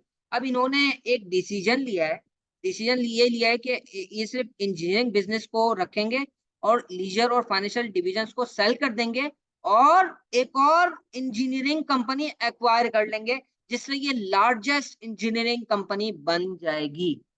ये था सिनेरियो। ये इसको कहते हैं स्टोरी लाइन। ये स्टोरी क्या है? ये मैंने आपके सामने पूरी स्टोरी समराइज़ कर दी। ये स्टोरी थी इसकी। अब जो भी कुछ होगा वो इसी के इर्द-गिर्द घूमेगा। अब मैं कहता हूँ अक्सर कि सर रिक्वायरमेंट जो है ना वो डिस्कनेक्टेड नहीं है, सिनेरियो के साथ लिंक है। सही है? और उसमें आपको स्कीम ऑफ द क्वेश्चन समझना है, स्टोरी लाइन समझनी है कि ये चाह क्या रहा है। अब यहाँ पे ना पता है क्या गलती करी स्टूडेंट ने, मैं आपको बताता हूँ और मैं आपको इंटरेस्टिंगली इधर दिखाता हूँ। ये एक स्टेटमेंट मैंने लिखी है। We need to identify the quadrant in the product market matrix. We are not required to suggest the quadrant. We actually need to identify the quadrant and link it to the options given in the scenario. Sir ये आपको बात समझ नहीं आई, अभी थोड़ी देर में आ जाएगी। इधर नीचे देखें, इसने लिखा क्या है। This is concerned with developing new product in existing market. Product development की इसने heading डाली है, product development को define कर रहा है, जो कि again गलत है, duplication है। मुझे डिफाइन नहीं करना। अगर आपको कोई चीज डिफाइन कर भी रहे हैं, उसको फौरन से कनेक्ट करें सिनेरियो के साथ। पहली बात इसने ये नहीं किया। दूसरा, this is concern with developing new product in existing market I in UK. SJB should डाइवर्स the loss making division and develop a product that is profitable as per market needs. अब यहाँ पे एक मसला है, कोई मुझे बता सकता है कि ये रिक्वायरमेंट मैंने आपके सामने पढ़ी और इस रिक्वायरमेंट को मैंने आपको दिखा भी दिया क्या गलती थी, तो इस रिक्वायरमेंट में क्या इशू नजर आ रहा है? कोई मुझे, अरशद आप अनम्यूट हो सकते हैं जल्दी से, क्योंकि टाइम की हमारे पास थोड़ी सी कमी है। जी अरशद, आप अनम्यूट हो सकते हैं? आई बात टू अनम्यूट यू। जी अरशद, सिर्फ आपसे डिस्कस करेंगे ताकि बात समझ में आ जाए सबको। कोई भी अनम्यूट होना चाहता है please raise the hand. Faraz शायद अल्लाह वाला। जी जी, कोई भी होना चाह रहा है जल्दी से। अच्छा गुलाम जी कादिर सर। होना चाह रहे हैं, गुलाम कादिर को जरा हम कर लेते हैं। जी जी गुलाम, जल्दी से बताएं क्या गलती नजर आ रही है। जी सर गुलाम, आप इस स्टेटमेंट में कह रहे हैं जो प्रोडक्ट क्या प्रोडक्ट बोल रहे हैं? डेवलपमेंट की ये लिखी हुई है थोड़ी सी मैंने। आवाज तेज करेंगे अपनी। जी मैंने कहा आप इस जी जी जी सर। जी बोले। सर आप इस स्टेटमेंट में आप कह रहे हैं कि वो बता रहा है हुआ तो हुआ तो मर्जर मतलब एज अ मर्जर एक्विजिशन की तरफ हम जा रहे हैं ना। तो इसमें वो और कुछ बता रहे हैं कि मतलब हम न्यू प्रोडक्ट में मतलब जा रहे हैं कि वो मतलब इस तरह आप कह रहे हैं कि मतलब। हाँ अच्छा, अब मैं बिल्कुल आपकी लिमिटेशन समझ सकता हूँ, क्योंकि यार क्या ऑब्वियसली आपके पास पूरा क्वेश्चन नहीं पढ़ा गया आपके सामने, लेकिन मैं है ना टू द पॉइंट आपके सामने बात रखता हूँ गुलाम। बेसिकली है ये कि इस पे उसने हमें बता दिया था, उसने एक डिसीजन ले लिया था कंपनी ने कि उसने इंजीनियरिंग बिजनेस को सेल करना है। सुनना गौर से सुनना, इंजीनियरिंग बिजनेस को रिटेन करके एक और इंजीनियरिंग कंपनी एक्वायर करनी है और दो डिविजन डिस्पोज करने हैं। उसने ये डिसीजन ले लिया था।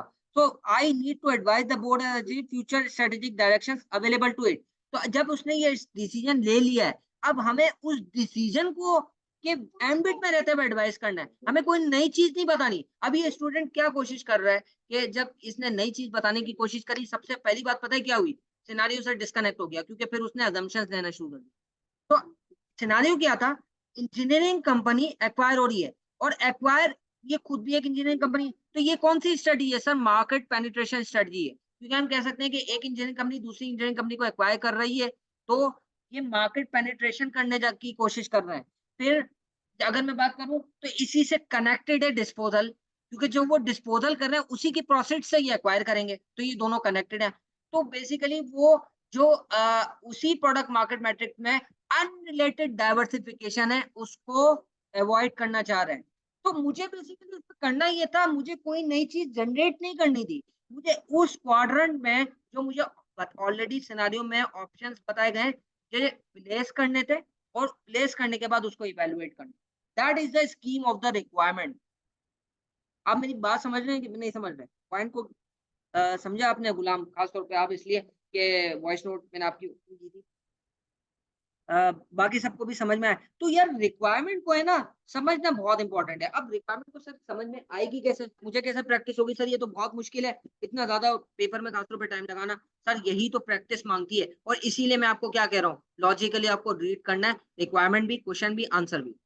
ठीक है, और ये चीज सिर्फ और सिर्फ प्रैक्टिस में आएगी। तो आप अपने जहन में ये बिठा लें, मुझे सिर्फ राइटिंग की प्रैक्टिस नहीं करनी, मुझे रीडिंग की भी प्रैक्टिस करनी है, और लॉजिकल रीजनिंग के साथ एक स्टोरी लाइन की तरह पढ़ना। तो ये अच्छा, ये क्वेश्चन था। बहरहाल मैंने आपको एक बेसिक सा इसमें गलती बता दी कि जो स्टूडेंट ने की थी, और वो मैंने आपके सामने शो कर दिया। आपके साथ डॉक्यूमेंट शेयर कर दिया जाएगा, इस तरह के और भी डॉक्यूमेंट्स है मैं आपके साथ शेयर करूंगा बेसिकली। ठीक है, तो ये आप एक दफा देख लीजिए। अच्छा एक और मैं अब आपको बताता हूँ, ये समर 2023 अभी अभी हम डिस्कस कर रहे थे, और इसमें हमने अप्रोच समझने की कोशिश की थी। तो ये भी यहाँ भी मैंने एक स्टूडेंट का आंसर चेक किया था। अब मैं आपको मजे की बात बताता हूँ कि यहाँ पर एक और दूसरा ब्लंडर कि जिसमें हम क्या करते हैं कि क्वेश्चन में जो इन्फॉर्मेशन दी गई होती है वहां से पिक नहीं करते। अच्छा, एक और चीज मैं आपको इम्पोर्टेंट बताऊं। सर मुझे एक बात बताएं, एक छोटा सा सवाल है। आपके सामने अपॉर्चुनिटीज और थ्रेट्स का क्वेश्चन आया है, ठीक है, कि आपको अपॉर्चुनिटीज और थ्रेट्स को एनालाइज करना है। गौर से सुनना इस सवाल को। आपने अपॉर्चुनिटीज और थ्रेट्स को क्या करना है, डिस्कस करना है, इवैल्यूएट करना है। अब आपके पास एक अपॉर्चुनिटी है कि एक जो एग्जिस्टिंग मार्केट है उसमें पेनिट्रेट करने के लिए आपके पास एक डिस्ट्रीब्यूटर या डीलर ने आपसे कांटेक्ट किया है, तो वो आप अपॉर्चुनिटी एक एक्सेस कर रहे हो। दूसरी अपॉर्चुनिटी है कि मेरी जो कराची सिटी है उसकी विसिनिटी में एक पूरा का पूरा नया प्रोजेक्ट डेवलप हो रहा है, सही है, और उस प्रोजेक्ट के लिए प्रोडक्ट्स भी चाहिए। जब ये प्रोजेक्ट बन जाएगा उसके बाद एक नई मार्केट बन जाएगी, और ये प्रोजेक्ट अभी बन रहा है उस वक्त भी प्रोडक्ट्स चाहिए, और मैं ऐसी प्रोडक्ट सेल कर रहा हूँ जो उस प्रोजेक्ट के लिए उस प्रोजेक्ट की डेवलपमेंट के लिए भी रेलेवेंट है, और उसके बाद जब ये प्रोजेक्ट डेवलप हो जाएगा उस वक्त भी रेलेवेंट होगी। तो आप मुझे सिर्फ सीधा और साफ सा जवाब दें, आपके सामने ज्यादा सिग्निफिकेंट अपॉर्चुनिटी कौन सी है, ज्यादा सिग्निफिकेंट अपॉर्चुनिटी कौन सी है? जी, ज्यादा सिग्निफिकेंट अपॉर्चुनिटी कौन सी है, जल्दी से बताएं। आवाज आ रही है आप लोगों को? Second one. तो भाई सीधी सी बात है, इसमें मैं स्ट्रक्चर ऑफ आंसर कहता हूँ। ये स्ट्रक्चर ऑफ आंसर एक और चीज है जो कि आपको पेपर में विद इन टाइम करने में मदद देगी, और मजे की बात ये है कि ये मार्क्स ज्यादा से ज्यादा गेन करने के लिए काफी हेल्पफुल है। ये जब मैं कहता हूँ ना कि स्ट्रक्चर ऑफ आंसर, तो स्ट्रक्चर ऑफ आंसर का मतलब ये है कि आपने सबसे ज्यादा सिग्निफिकेंट जो चीज है वो सबसे ज्यादा डिस्कस करनी है। और ये पता कैसे चलेगा कि ज्यादा सिग्निफिकेंट चीज कौन सी है? वो एक तो आपको नेचर से पता चल जाएगा, जैसे अभी आपने फॉर्म बता दिया। दूसरा, ज्यादा सिग्निफिकेंट आइटम जिसको एग्जामिनर टेस्ट करना चाह रहा है, वो अ, देखने का तरीका ये है कि किस चीज के बारे में आपके पास ज्यादा इंफॉर्मेशन है।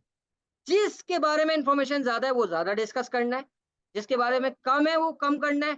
इसके बाद अगर आपके पास टाइम बचता है तो आप assumptions यूज कर लें, और assumptions को यूज करके आंसर कर लें।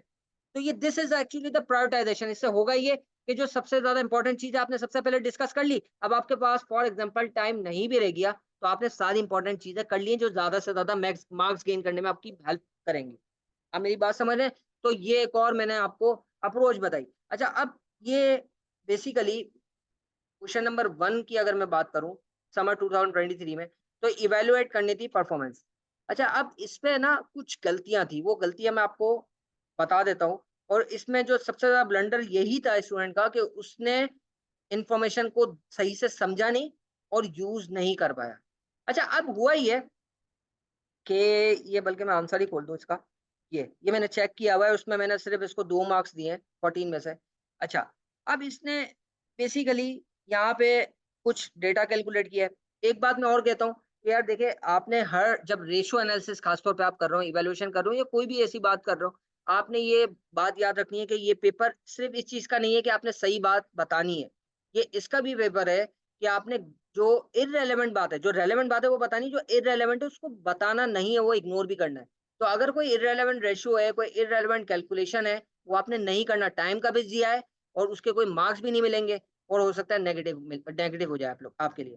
तो इसने एक तो गलती ये की थी कि सारे जो इसके ज़हन में रेशियोज आ रहे थे, वो इसने कैलकुलेट करने की कोशिश करी। कुछ अच्छे काम भी इसने किए थे, जैसे ये सर्विस इंडस्ट्री है, तो यहाँ पे शायद रिटर्न ऑन कैपिटल एम्प्लॉयड नहीं होगा, यहाँ पे रेवेन्यू पर कॉल या रेवेन्यू पर कॉल सेंटर या रेवेन्यू पर स्टाफ या प्रॉफिट पर स्टाफ या इस तरह की चीजें ज्यादा इंपॉर्टेंट है। अच्छा, ये कॉल सेंटर के ऊपर क्वेश्चन था, बेसिकली कॉल सेंटर्स यहाँ पर थे। तो अब यहाँ पे एक गलती जो मैं आपको बताना चाह रहा हूँ जो इसने की थी, फॉलोइंग इंटरप्रिटेशन में बी रिक्वायर्ड, जो इसने नहीं की है। बेसिकली इसने क्या किया है वो आपको पहले दिखा दूं।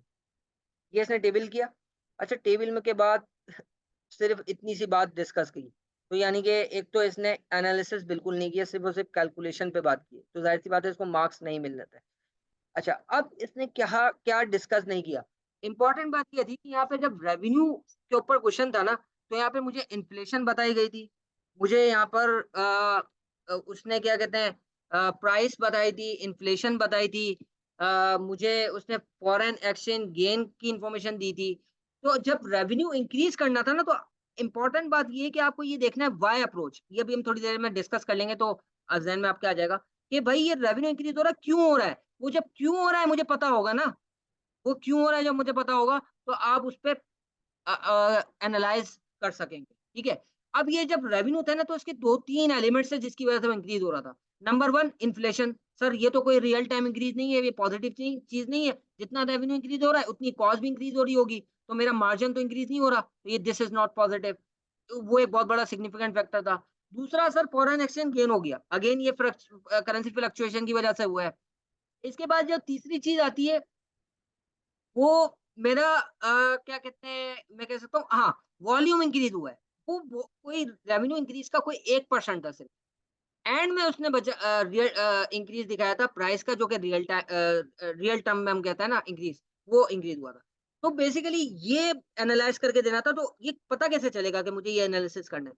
मुझे पता ऐसे चलेगा कि मुझे रेवेन्यू के बारे में ये इन्फॉर्मेशंस दी गई है। तो मुझे उस पर बात तो करनी है ना एटलीस्ट, जो इन्फॉर्मेशन दी गई है उस पे बात करनी है।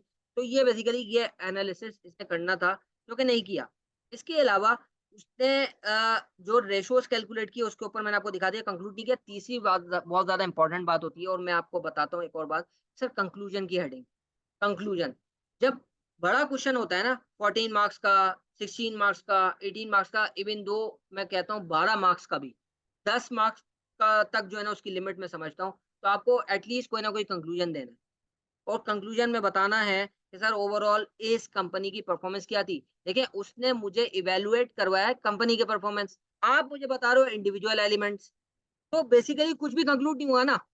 आपने कंक्लूड करके बताना है कि सर इसकी, जैसे मैं आपको इंटरेस्टिंग कंक्लूजन बता दूं कि बहुत सारा उसने एनालिसिस किया था, एंड मुझे ये बताना था कि मेरा रेवेन्यू ऑल्दो इंक्रीज हुआ है, प्रॉमिसिंग है, मेरा कस्टमर सेटिस्फैक्शन रेटिंग भी अच्छी है, सब कुछ है, लेकिन ज्यादातर जो इंक्रीज है वो उन फैक्टर्स पे है जिसका कोई रियल टर्म में बेनिफिट नहीं है, लाइक इन्फ्लेशन। तो मुझे एक ये चीज देखनी है। दूसरा, मुझे अपनी कॉस्ट की तरफ फोकस करना है, कॉस्ट एफिशिएंट होना है, कॉस्ट इफेक्टिव होना है। यहाँ पे कॉम्पिटिटिवनेस इंक्रीज होती जा रही है, तो मुझे कस्टमर को कैप्चर करने के लिए अपनी ऑपरेशनल इफेक्टिवनेस और एफिशिएंसी को वी नीड टू इंक्रीज। तो this is actually the conclusion, this is actually the conclusion. आप मेरी बात समझ, अब आपको वॉइस सही समझ आ रही है?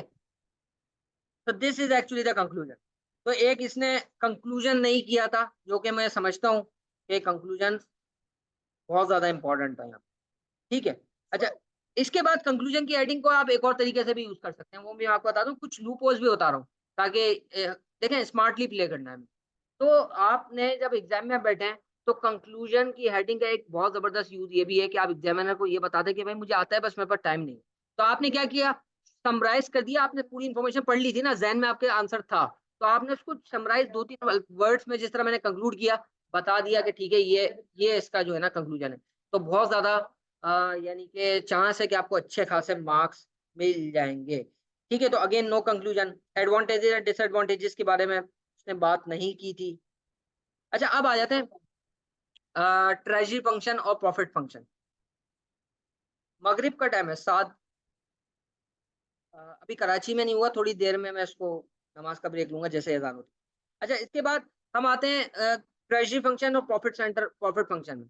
अच्छा, ट्रेज़री फंक्शन उसने बेसिकली ये रिक्वायरमेंट अगर आप पढ़े ना, रिक्वायरमेंट समर 2023 की, तो इसमें अक्सर लोगों ने देखी ही होगी आपने। उसने मुझे कहा था कि आप मुझे ये बताएँ कि सर क्या इसको प्रॉफिट सेंटर में कन्वर्ट करना चाहिए कि नहीं? बेसिकली सिनेरियो ये था कि इनका जो ट्रेज़री डिपार्टमेंट था, उसका एक ख़ास फ़ंक्शन था जो कि हेजिंग वग़ैरह करता था। तो वहाँ पे क्योंकि बहुत ज़बरदस्त फ़ॉरेन एक्सचेंज गेन हो गए, और ब इतने अच्छे गेन्स हो गए कि बहुत ज़्यादा हाइलाइट हो गया।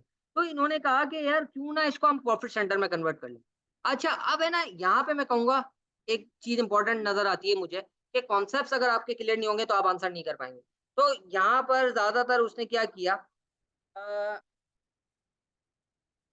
इसने इसको इस तरह से जैसे किया कि भाई प्रॉफिट सेंटर को मैं अगर कन्वर्ट करूँगा तो मुझे फ़ायदा ही होगा, मुझे प्रॉफिट्स हो जाएँगे, ये हो जाएगा, वो हो जाएगा, मुझे अभी जो है ना वैसे भी प्रॉफिट्स की ज़रूरत है, डिपार्टमेंट ने इतना अच्छा काम किया तो इसको करना चाहिए। तो बेसिकली कॉन्सेप्ट क्लियर नहीं था। यहाँ बात समझने की ये थी कि सर प्रॉफिट सेंटर का मतलब होता है कि वो एक्टिविटी जिससे मैं प्रॉफिट जनरेट करूँ, जिससे यानी कि वो मेरा बिज़नेस लाइन बाकायदा बन जाए। सही है? कॉस्ट सेंटर वो होता है कि जो ऑर्गेनाइजेशन के लिए यूज हो रहा है, लाइक फाइनेंस डिपार्टमेंट। तो इस वक्त ये जो हैजिंग डिपार्टमेंट है ये यूज हो रहा है मेरी रिस्क को मिनिमाइज करने के लिए। अच्छा जी, जो तो हमारी क्या बात हो रही थी हमारी, सॉरी अब बात हो गई। हाँ, तो प्रॉफिट सेंटर में भाई उसने पूरी की पूरी अपनी बिजनेस अप्रोच चेंज की है और अब वो इसका बिजनेस लाइन लेना चाह रहा है। तो मुझे कमेंट ये करना था बेसिकली कि क्या इसको बिजनेस जनरेट करना सिर्फ इसी बेसिस पर कि एक दफा फायदा हो गया, बेनिफिट हो गया, अब उस बेनिफिट को देखना पड़ेगा कि वो बेनिफिट क्या ट्रेजरी डिपार्टमेंट की वजह से हुआ है या कोई करेंसी मार्केट है, मार्केट की वजह से हुआ है, करेंसी फ्लक्चुएशंस की वजह से होता है, ये देखना पड़ेगा। दूसरा ये भी कि क्या मेरे पास इस बिजनेस को करने की एक्सपर्टीज है कि नहीं। अब आप बात समझ रहे हैं। तो यहाँ पे मैं समझता हूँ कॉन्सेप्ट की इंपॉर्टेंस आती है कि आपको क्लियर हो कि आप कॉन्सेप्ट क्या है ये।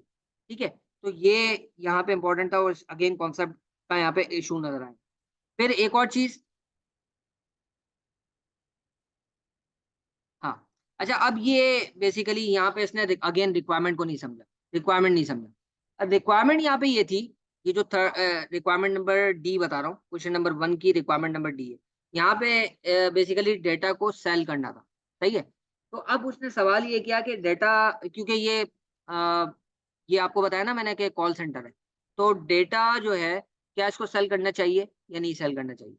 तो अब यहाँ पर ज्यादातर ना इसने ले गया ट्रांसपेरेंसी, इफेक्ट और फेयरनेस के मॉडल है एथिक्स का, उस पर ले गया। बेसिकली इसने रिक्वायरमेंट की थी कि असेस वेदर। तो यहाँ पे मुझे ये नहीं बताना था, देखिए वो एक होता है ना कि अनइथिकल एक चीज हो गई, अब मुझे इवेलुएट करना है कि भाई आप बताओ कि ये इथिकल है कि नहीं। यहाँ पर we need to assess whether data should be, data sale को सेल करना चाहिए या नहीं करना चाहिए, ये इथिकली बताना। तो यहाँ पर मुझे पॉजिटिव और नेगेटिव साइड दोनों डिस्कस करनी थी, रादर देन मैं उसको सिर्फ उसको टेस्ट करता एथिक्स को।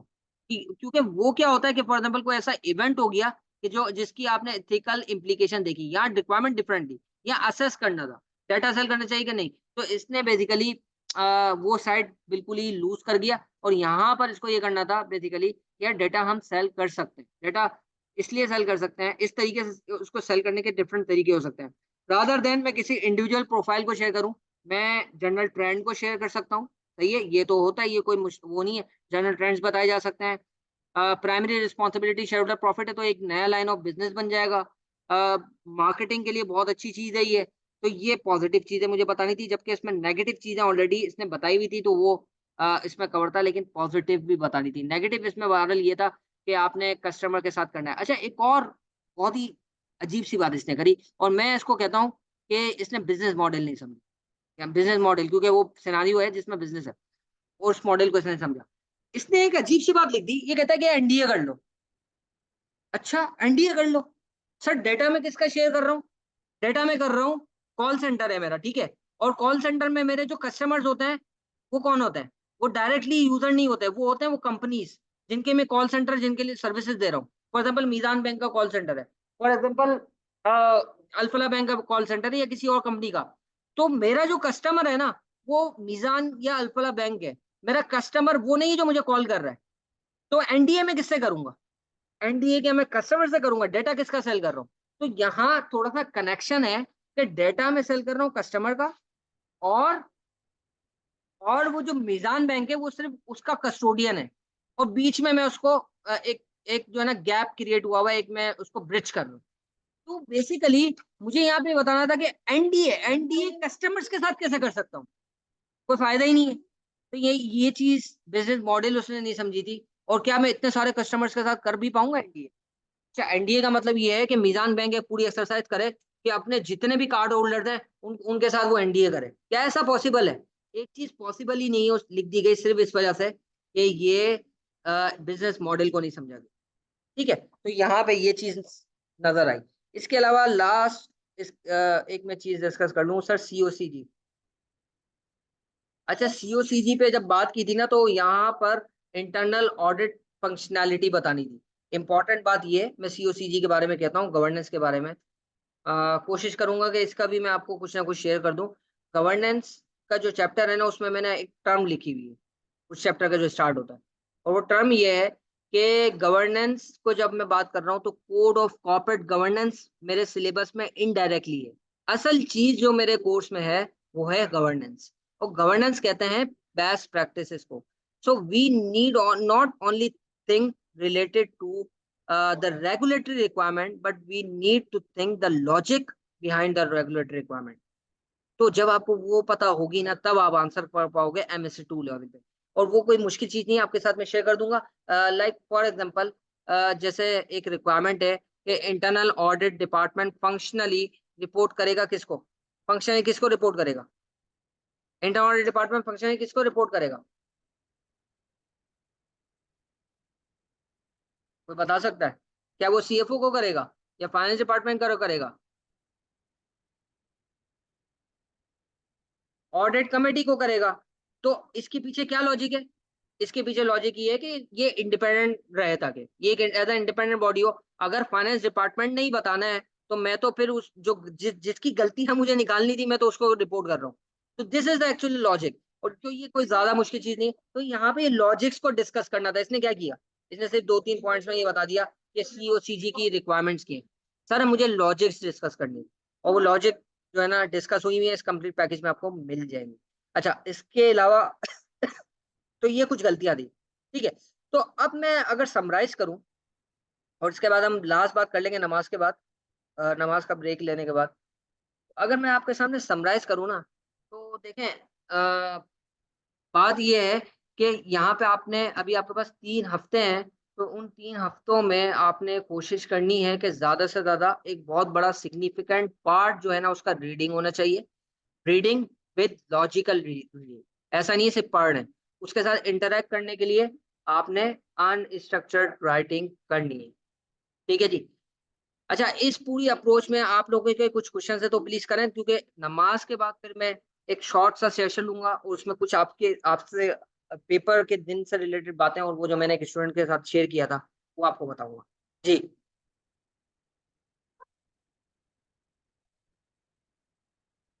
जी, सबसे ज्यादा इंपॉर्टेंट चीज है वो। किसी का कोई क्वेश्चन कर सकता है? अच्छा, वॉइस भी आप ओपन कर सकते हैं।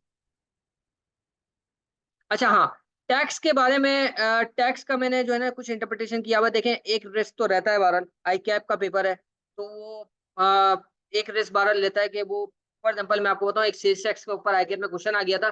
उसमें काफी रिजर्वेशन है, मुझे लगता है एज अ स्टूडेंट भी मुझे, क्योंकि वो था सेल्स टैक्स का प्रोसीजरल मैटर था। ठीक है, कि एक रिटेलर है, अब वो फॉर एग्जांपल वो कन्वर्ट हो गया, तो उसके क्या प्रोसेस होना चाहिए। तो मुझे नहीं लगता कि टैक्स का वो भी इस लेवल पे, जो टैक्स में भी इस तरह आप क्वेश्चन नहीं हो तो होने चाहिए। लेकिन अगर मैं एमएसए 2 की बात करूं, तो उसमें एक मैंने ना इंटरप्रिटेशन की हुई है टैक्स सिलेबस के नाम से, तो वो भी आप लोगों के साथ में शेयर कर दूंगा। किया हुआ काफी हर चीज मैंने कई दफा मैंने शेयर की हुई है, लेकिन आपके पास पता नहीं आप लोगों को मिली है नहीं मिली, तो इसी वजह से मैं शेयर कर दूंगा। तो ये आपके सामने अभी डॉक्यूमेंट एक ओपन होगा सिलेबस का,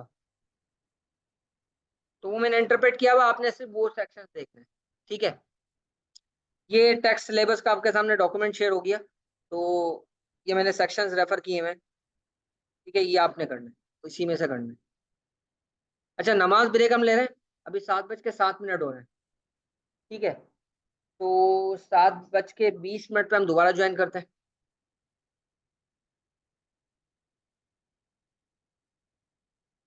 आपके क्वेश्चंस को मैं लूंगा नमाज के बाद 7:20 पे रीज्वाइन करें।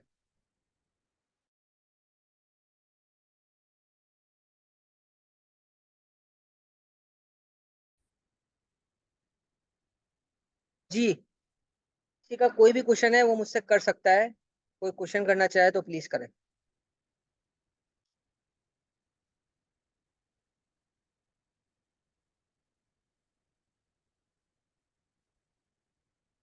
जी, एमएसए 2 का वन स्ट्रेटेजी आज से फ्रॉम नाउ मैं आपको बता देता हूँ, समराइज कर देता हूँ। मैंने स्ट्रेटेजी ही आपको बताई है। आपको आइडियल तो यही है कि आपने एसपीएम अगर चाहे पढ़ा हुआ है, फिर भी आप आईसीडब्ल्यू की वर्कबुक उठाएं, और वर्कबुक में से जो मैंने सिलेक्टेड चैप्टर्स बताए उसकी थ्योरीज विद अनस्ट्रक्चर्ड राइटिंग सिर्फ आपने स्किम थ्रू करनी है, रिवाइज करनी है। इंटरेक्टिव और सेल्फ टेस्ट क्वेश्चन उसके साथ रीड करने हैं आपने। सही है, जितने क्वेश्चन आप कर सकें। सही है, और प्रोबेबली हर इंटरेक्टिव क्वेश्चंस आप तकरीबन सारे ही रीड कर लें। सेल्फ टेस्ट क्वेश्चंस में आप सिलेक्टिव हो सकते हैं कि 2-3 क्वेश्चन आपने देख लिए शुरू के, कि वो प्रैक्टिस बेसिकली मुझे स्ट्रक्चर बहुत अच्छा लगा है ICW का ना। वो क्या करता है कि पहले कॉन्सेप्ट वाइज क्वेश्चंस करता है, फिर सेल्फ टेस्ट में पूरे चैप्टर के, और फिर इसके बाद वो प्रैक्टिस पे आता है कि जिसमें सारे के सारे चैप्टर्स कंबाइन हो जाते हैं। प्राइवेटाइजेशन का बता दें। अच्छा हाँ, ये यार काफी इंपॉर्टेंट चीज है, क्योंकि कोविड के जमाने में ना, कोविड के जमाने में कोविड के ज़माने में ये हुआ था कि आईकैप ने, मुझे याद है यार, मुसलसल 2 अटेम्प्ट में टोटल 6 क्वेश्चन होते हैं टोटल, बनते हैं ये। हर अटेम्प्ट में 3 क्वेश्चन। उसमें से मुझे याद पड़ता है तकरीबन 3 क्वेश्चन ना एटलीस्ट फार्मास्यूटिकल इंडस्ट्री पे किए थे।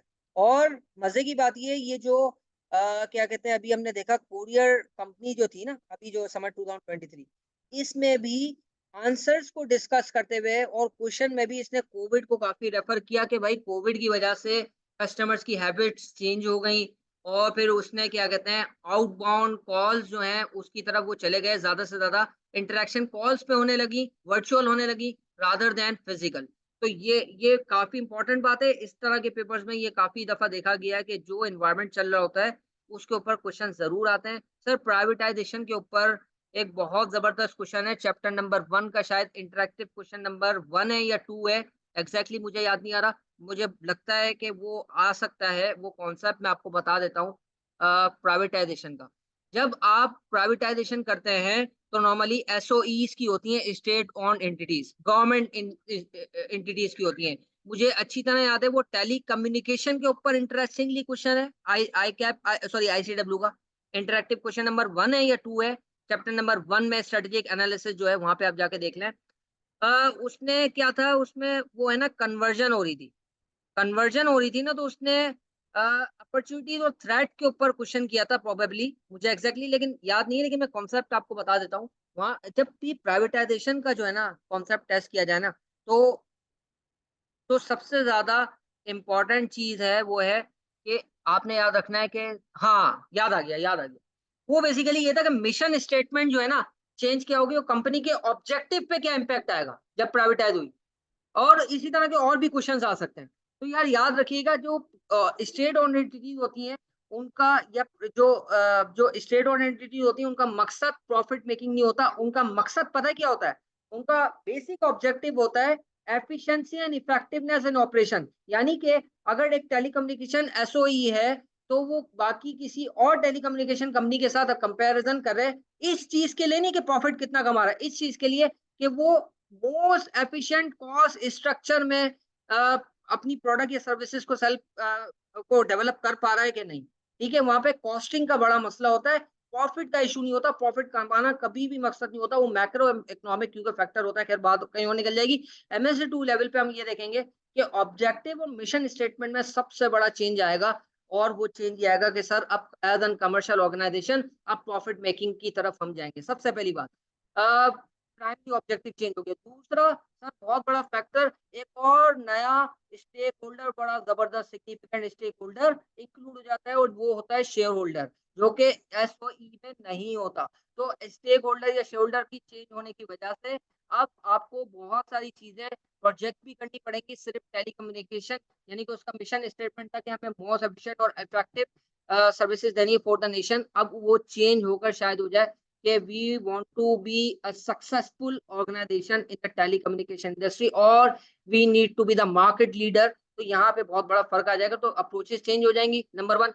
नंबर 2, वहां पर कल्चर का बहुत बड़ा चेंज आता है, कल्चरल चेंज आता है। तीसरी चीज, लीडरशिप जो स्टाइल है वो ब्यूरोक्रेटिक से शायद अब स्ट्रक्चरल या डिविजनल, वहां पे जो ऑपरेशनल या फंक्शनल लाइंस होती हैं वो बहुत ज्यादा चेंज हो जाती हैं।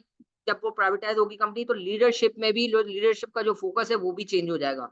ऑल्दो ये जरूर होगा कि प्राइवेटाइज करते वक्त नॉर्मली नॉर्मली गवर्नमेंट जो है कोई ना कोई ऐसा क्लॉज जरूर रखते हैं कि उनका अपना कंट्रोल है, उसको गोल्डन शेयर के तौर पे भी लिया जा सकता है कि गोल्डन शेयर हो गवर्नमेंट के पास, कि वो रेगुलेटरी फंक्शन के तौर पे लिया जा रहा हो। अच्छा दूसरी बात, ये काफी इंपॉर्टेंट होती है, ये तो पहली बात होगी। दूसरी बात जो आपको देखनी होगी कि वो प्राइवेटाइज करने का मकसद क्या है। अगर मकसद फॉर एग्जांपल ट्रांसफॉर्मेशन है, मकसद ये है कि गवर्नमेंट इसको, जैसे पाकिस्तान के एनवायरनमेंट में हम कह सकते हैं कि भाई नहीं, उसको क्या कहते हैं कैटर पर कर पा रहे, जो लॉसेस है उसको नहीं कर रहे, तो मकसद अगर लॉस को कम करना है तो वो उसकी अप्रोच टोटली डिफरेंट होगी। और अगर कोई खास जो है ना ऑब्जेक्टिव है, लाइक मैं आपको बताऊं, ये जो क्वेश्चन आता है आईसीडब्ल्यू में, वहां पे प्राइवेटाइजेशन इसलिए की गई ताकि ऑर्गेनाइजेशन ज्यादा कॉम्पिटिटिव हो जाए और उसको बेसिकली ओवरसीज मार्केट को जाके टारगेट करना था। तो अगर ऑब्जेक्टिव ये है, तो जब प्राइवेटाइज होगी कंपनी, तो उस ऑब्जेक्टिव के ऊपर कमेंट करना काफी इंपॉर्टेंट हो जाता है। नहीं नहीं, देखें, पीआईए या पीएसओ, बल्कि पीआईए क्या, पीएसओ भी जो है ना प्रॉफिट मेकिंग ऑर्गेनाइजेशन है। पीआईए का ऑब्जेक्टिव भी, मिशन अगर आप देखें तो है। लेकिन मैं आपको बता रहा हूँ, प्राइमरी ऑब्जेक्टिव ये नहीं होता। प्राइमरी ऑब्जेक्टिव ये होता है कि आपको उस इंडस्ट्री में, गवर्नमेंट के लिए वो सेंसिटिव इंडस्ट्री होती है, इसीलिए उसको रिटेन किया हुआ है। इसीलिए तो आप देखें ना कि अभी भी पीआईए को इतने अरसे तक क्यों as a loss making company उसको फिर भी रिटेन किया गया, क्योंकि ये जो पीआईए की जो इंडस्ट्री है, जो एरोस्पेस इंडस्ट्री, वो सेंसिटिव इंडस्ट्री है और गवर्नमेंट उसको डायरेक्टली होल्ड रखना। अच्छा, मैं इसकी एक और वजह बताता हूँ। जैसे पीआईए है ना, अब हम टैक्स देते हैं, ये बात खैर समझाने के लिए ताकि आपको बात समझ में आ जाए। हम टैक्स देते हैं भाई, टैक्स किस लिए देते हैं? कि हमारे पास, हमें कुछ ऐसी सर्विसेज मिले जो कि प्राइवेट कंपनीज या प्राइवेट एंटरप्रेन्योर्स के लिए वो डील नहीं कर सकते, या गवर्नमेंट उसको अपने पास रखना चाह रही है, ठीक है। तो टैक्स मैं इसलिए देता हूँ, फॉर एग्जाम्पल मेरे पास पुलिसिंग की सर्विस है, तो मेरे पास फॉर एग्जाम्पल एजुकेशनल, सही है, एजुकेशन मिले मुझे।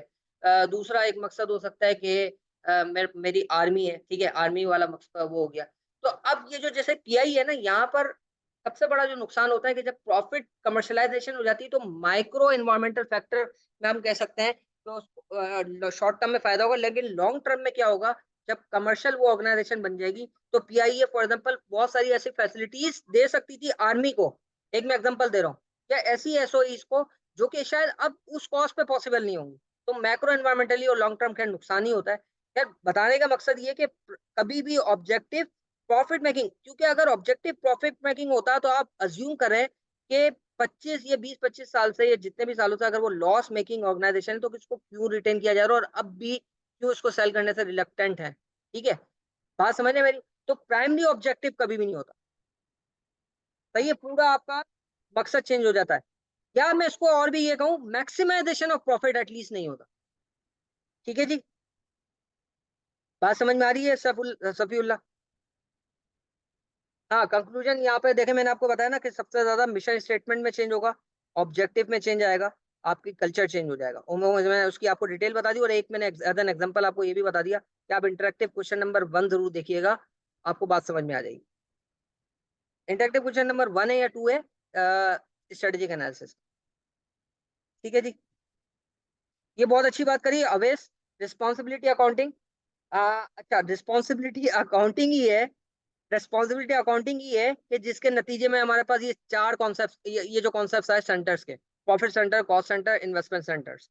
रिस्पॉन्सिबिलिटी अकाउंटिंग ये कहती है कि भाई, आप उस चीज के लिए रिस्पॉन्सिबल करें एक किसी खास ग्रुप ऑफ एम्प्लॉयज या सेक्टर या जो भी डिवीजन है उसको, जिसके लिए वो जिसके जिसके ऊपर उसका कंट्रोल है, सही है। तो इससे ये होता है कि आपने जब डिवाइड कर लिया, तो आप उसकी जब मॉनिटरिंग करेंगे, तो वो उसी बेस पे होगी। जैसे फॉर एग्जांपल फाइनेंस डिपार्टमेंट है, उसकी कभी भी monitoring based on the profit नहीं हो सकता।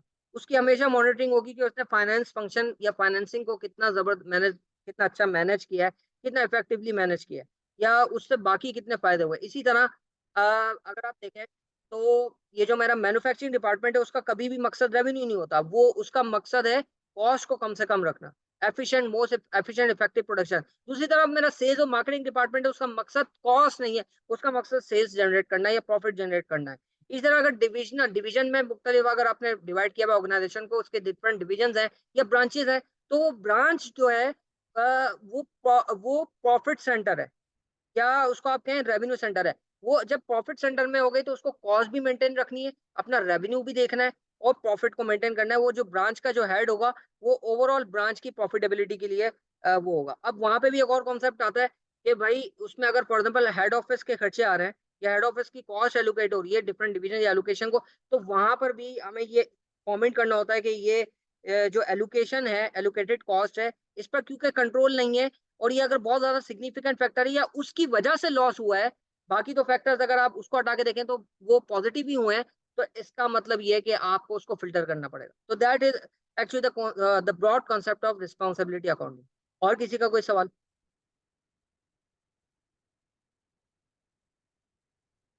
इंडिपेंडेंस ऑफ द लोकेशन बहुत आसान है यार। मैं समझता था कि आप शायद इंटरेक्टिविटी के ऊपर पूछते हैं या इंटीग्रेशन के ऊपर बात करते हैं। इंडिपेंडेंस ऑफ लोकेशन का मतलब ये है कि भाई आपको लोकेशन किसी फिजिकल लोकेशन की जरूरत नहीं है। ऑनलाइन मार्केट प्लेस आपके पास अवेलेबल है through out the globe, through out the जहां तक आपको रीच करना है आप रीच कर सकते हैं। ठीक है जी। और किसी का कोई क्वेश्चन? अच्छा, मैं एक और काम भी कर रहा हूँ, वॉइस नोट्स देता रहता हूँ शॉर्ट शॉर्ट। तो वो भी आप जरूर देखा करें। मैं मुझे ये थोड़ी सी शिकायत रहती है कि शायद वॉइस नोट आप सुनते नहीं है। MSA 2 का जो जर्नल ग्रुप है ना, जून टू, उस पे मैं देता रहता हूँ।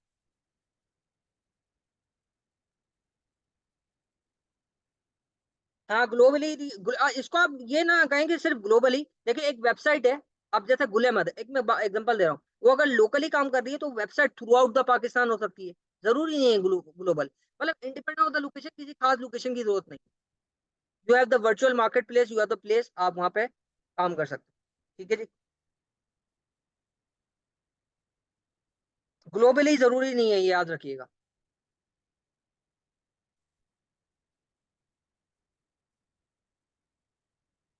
बिल्कुल रिस्पॉन्सिबिलिटी अकाउंटिंग से पूछा था, बिल्कुल रिस्पॉन्सिबिलिटी अकाउंटिंग से पूछा पूछा था। जी मोहम्मद अवैध, आप सही कह रहे हैं। समर 2023 का भी अभी हमने जो डिस्कस किया, रिस्पॉन्सिबिलिटी अकाउंटिंग से क्वेश्चन था। मैं आपको एक और बात बताऊं, ये कोई और एग्जांपल है कि ये वो कॉन्सेप्ट है जो आईकेएप ने इससे पहले टेस्ट नहीं किया। इससे इसके अलावा और भी बहुत सारे ऐसे कॉन्सेप्ट हैं जो आईकेएप ने अभी तक टेस्ट नहीं किए। इसके अलावा बहुत सारी इंडस्ट्रीज हैं जो आईकेएप ने इससे पहले टेस्ट नहीं की, जो की जा सकती हैं। तो आप उसको आईसीडब्ल्यू से देखें। ये मैं वो वजह बता रहा हूँ।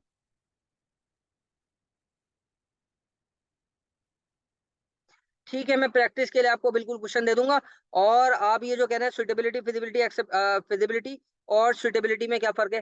सर ये बड़ा काफी इंटरेस्टिंग है। एक मैं अभी जो आपके साथ ये अभी स्टूडेंट का आंसर चेक शेयर करूंगा ना, कंप्लीट पैकेज, वो उसको जरूर देखिएगा। यहाँ पे ये सुटेबिलिटी वाला क्वेश्चन है, उसमें मैंने गलती भी निकाली है और वो कॉन्सेप्ट क्लियरली डिस्कस किया है। बेसिकली अगर मैं एक जुमले में आपको बता सकूं, समराइज कर सकूं, suitability is actually the strategic logic. Strategic logic का क्या मतलब है, इसको मैं अगर ब्रॉड करूँ ना, तो मैं आपको चार पांच अल्फाज बता देता हूँ, अपने ध्यान में रख लें।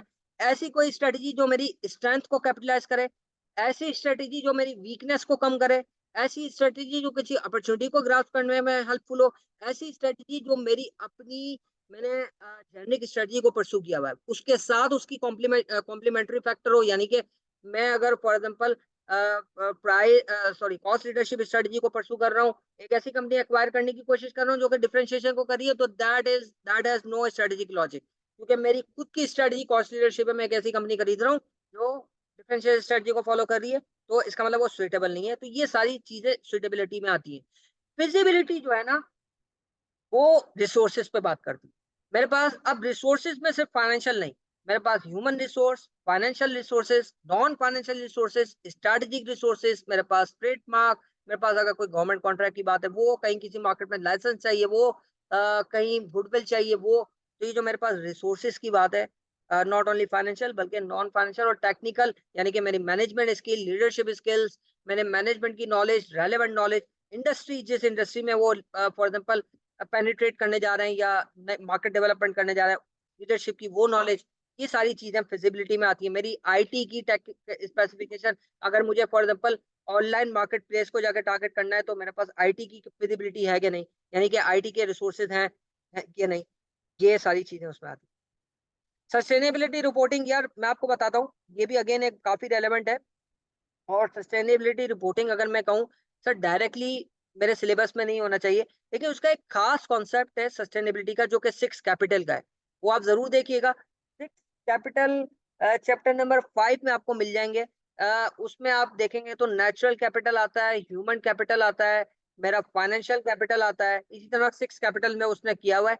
तो वो कहता है कि आपके पास सस्टेनेबल बिजनेस मॉडल होना चाहिए, आपके पास ये सारे के सारे ये जो बेसिक कैपिटल, ये रिसोर्सेस होंगे तो यू आर सस्टेनेबल, वरना नहीं। जैसे इसकी एक बहुत अच्छी एग्जांपल है कि अगर आप फॉर एग्जांपल आपकी माइनिंग इंडस्ट्री है, आप गोल्ड, आप फॉर एग्जांपल आयरन ओर्स को माइन करते हैं, या आपकी पेट्रोलियम इंडस्ट्री है, तो अब अगर मेरा जो आजकल मसला चल भी रहा है कि पेट्रोलियम के जो रिजर्व्स हैं अगर वो डिप्लीट हो रहे हैं, तो ये मेरा एक बहुत बड़ा यानी कि मेरे लिए एक बहुत बड़ा सस्टेनेबिलिटी के ऊपर एक क्वेश्चन मार्क है और उसके लिए मुझे काम करना चाहिए, उसके लिए मुझे शायद सीएसआर भी करना पड़े।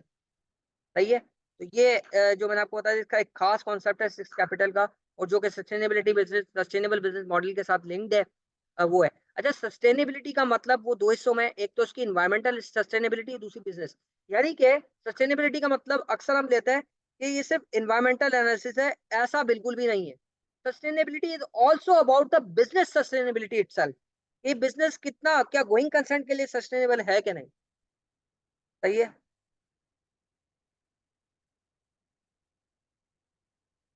जी, मैंने आपको जो चैप्टर बताए आईसीडब्ल्यू के वो अब अगर आपने कर लिए, तो मैं समझता हूँ 90%, 95%, 96% भी कह सकता हूँ बल्कि अगर आईकैप जो है ना ज़ाहिर-सी बात है वो कुछ जो है ना रहता ही है एरर, तो मैं कह सकता हूँ यार 98-99% आपके कॉन्सेप्ट्स जो बीएम के, गवर्नेंस के, एथिक्स के वो आपके वहाँ से कवर हो जाने चाहिए।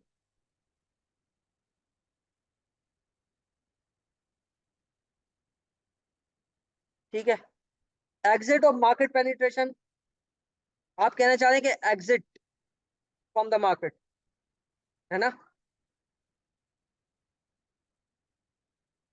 देखिए हाँ, ये ब इसके ऊपर भी अगेन मुझे याद पड़ता है चैप्टर नंबर 1 या 2 में टेस्ट हुआ है, क्वेश्चन बहुत अच्छा था और वहाँ पे मैंने कॉन्सेप्ट दिया था, कि जो प्रोडक्ट मार्केट मैट्रिक्स है ना, इसका बहुत इंटरेस्टिंग पार्ट है जो हमें नहीं पता, वो पेनिट्रेशन से भी बैकवर्ड जाके अटैक करता है और वो बैकवर्ड जो इसका कॉन्सेप्ट है, वो है एग्जिट फ्रॉम द मार्केट मतलब प्रोडक्ट मार्केट मैट्रिक्स में ये भी एक ऑप्शन है कि हम एग्जिट कर जाएँ मार्केट से।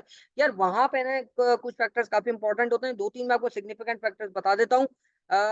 जब आप मार्केट से एग्जिट कर रहे होते हैं ना किसी, तो ज़रूरी नहीं है कि वो ग्रोथ प्रोडक्ट हो, स्टार्ट प्रोडक्ट हो, इवन लॉस मेकिंग प्रोडक्ट है, फिर भी क्वेश्चन हो सकता है कि क्या मुझे स्ट्रैटेजिकली उस मार्केट से एग्जिट करना चाहिए कि नहीं। जैसे कि मैं आपको एक क्वेश्चन बताता हूँ आईसीडब्ल्यू में था कि एक कंपनी थी सेल्फ टेस्ट क्वेश्चन था शायद चैप्टर नंबर 2 में। उस कंपनी का जो बिज़नेस था वो बाइसाइकिल था और वो बेसिक बाइसाइकिल से उसने बिज़नेस स्टार्ट किया था। तकरीबन 100 साल का उसका हिस्ट्री थी। 100 इयर्स के बाद अब वो जो है ना क्योंकि लेटेस्ट बाइसाइकिल्स आ गई तो अब सवाल ये आया कि बेसिक बाइसाइकिल को उसको करना चाहिए कि नहीं? तो वहाँ पर बड़ा अच्छे तरीके से आंसर किया गया कि नहीं यार बेसिक बाइसाइकिल को बिल्कुल कंटिन्यू करना चाहिए इवन दो लॉस मेकिंग है या नहीं है। क्यों? क्योंकि मेरा जो कस्टमर है, जो मेरी पहचान है, जो मेरी इंडस्ट्री है, जहाँ से कस्टमर मैं कैच अप करता हूँ वो मेरी बेसिक बाइसाइकिल है, वहीं पे मेरे सबसे ज़्यादा स्टेक्स भी हैं और सबसे ज़्यादा एक्सपर्टीज़ भी है। तो ये देखना पड़ेगा कि मुझे उस मार्केट से एग्ज़िट करना है तो स्ट्रैटेजिकली क्या सवाल फिर ये बनता है कि ठीक है लॉस मेकिंग प्रोडक्ट है, इसलिए मैं एग्ज़िट कर रहा हूँ। तो फिर मुझे कुछ और प्रोडक्ट या कुछ और अपॉर्च्युनिटीज़ की तरफ जाना चाहिए। अगर मैं मार्केट से एग्ज़िट कर रहा हूँ इसका मतलब मैं फैसला कर रहा हूँ कि मुझे इस मार्केट में काम ही नहीं करना। इस मार्केट को जो है ना टारगेट ही नहीं करना। तो ये सवाल को इवैल्यूएट करना है कि क्या स्ट्रैटेजिकली ये मार्केट मेरे लिए इम्पोर्टेंट है कि नहीं? वहाँ पे फिर मुझे एनालिसिस करना पड़ेगा कि ठीक है सिर्फ़ इस प्रोडक्ट के साथ इश्यू है, मैं कहीं और किसी और के साथ स्ट्रैटेजिक अलायंस कर सकता हूँ एटसेट्रा, एटसेट्रा। ठीक है जी? अच्छा अब मैं आपके क्वेश्चन्स आ गए।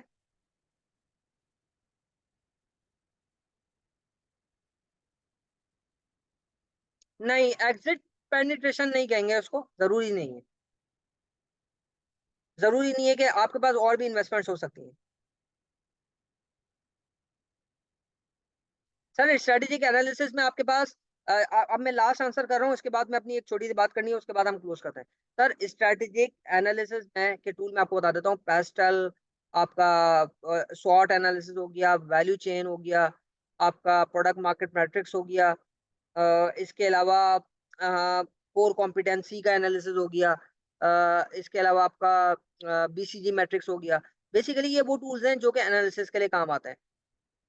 चॉइसेस का मतलब ये चॉइसेस की जब हम बात करेंगे तो वहाँ पर हम चॉइसेस जनरेट कर रहे हैं। चॉइसेस जब मैं जनरेट कर रहा हूँ तो वहाँ पर मुझे शायद फिर एक्विजिशन देखनी पड़ेगी, जेवीज़ को देखना पड़ेगा। अच्छा चॉइसेस भी में भी मेरे पास 2 तरह की स्ट्रैटेजीज़ होती हैं, इंस्टीट्यूशनल चॉइसेस होती हैं और मेरे पास ग्रोथ चॉइसेस होती हैं। ग्रोथ के लिए, एक्सपेंशन के लिए मैं देखता हूँ कि क्या मुझे कोई नई प्रोडक्ट डेवलप करनी है, मार्केट डेवलप करनी है तो प्रोडक्ट मार्केट का अगेन यहाँ पे टूल आ जाता है, लेकिन वहाँ पे एनालिसिस के लिए था, यहाँ पे चॉइसेस जनरेट करने के लिए। और एक और जो अगर मुझे इंस्टीट्यूशन की बात करूँ, तो इंस्टीट्यूशन में मुझे देखना है कि ग्रो करना कैसे है। तो ग्रो बेसिकली मुझे करना है फॉर एग्जांपल एक्विजिशन के थ्रू, मुझे ऑर्गेनिकली ग्रो करना है, ऑर्गेनिक ग्रोथ को के थ्रू जाना है या मुझे जॉइंट वेंचर करना है या मुझे स्ट्रेटेजिक अलायंस करना है, स्ट्रेटेजिक पार्टनरशिप करनी है या मुझे फॉर एग्जांपल फ्रेंचाइजिंग करनी है, तो ये सारे के सारे चॉइसेस में आ गए।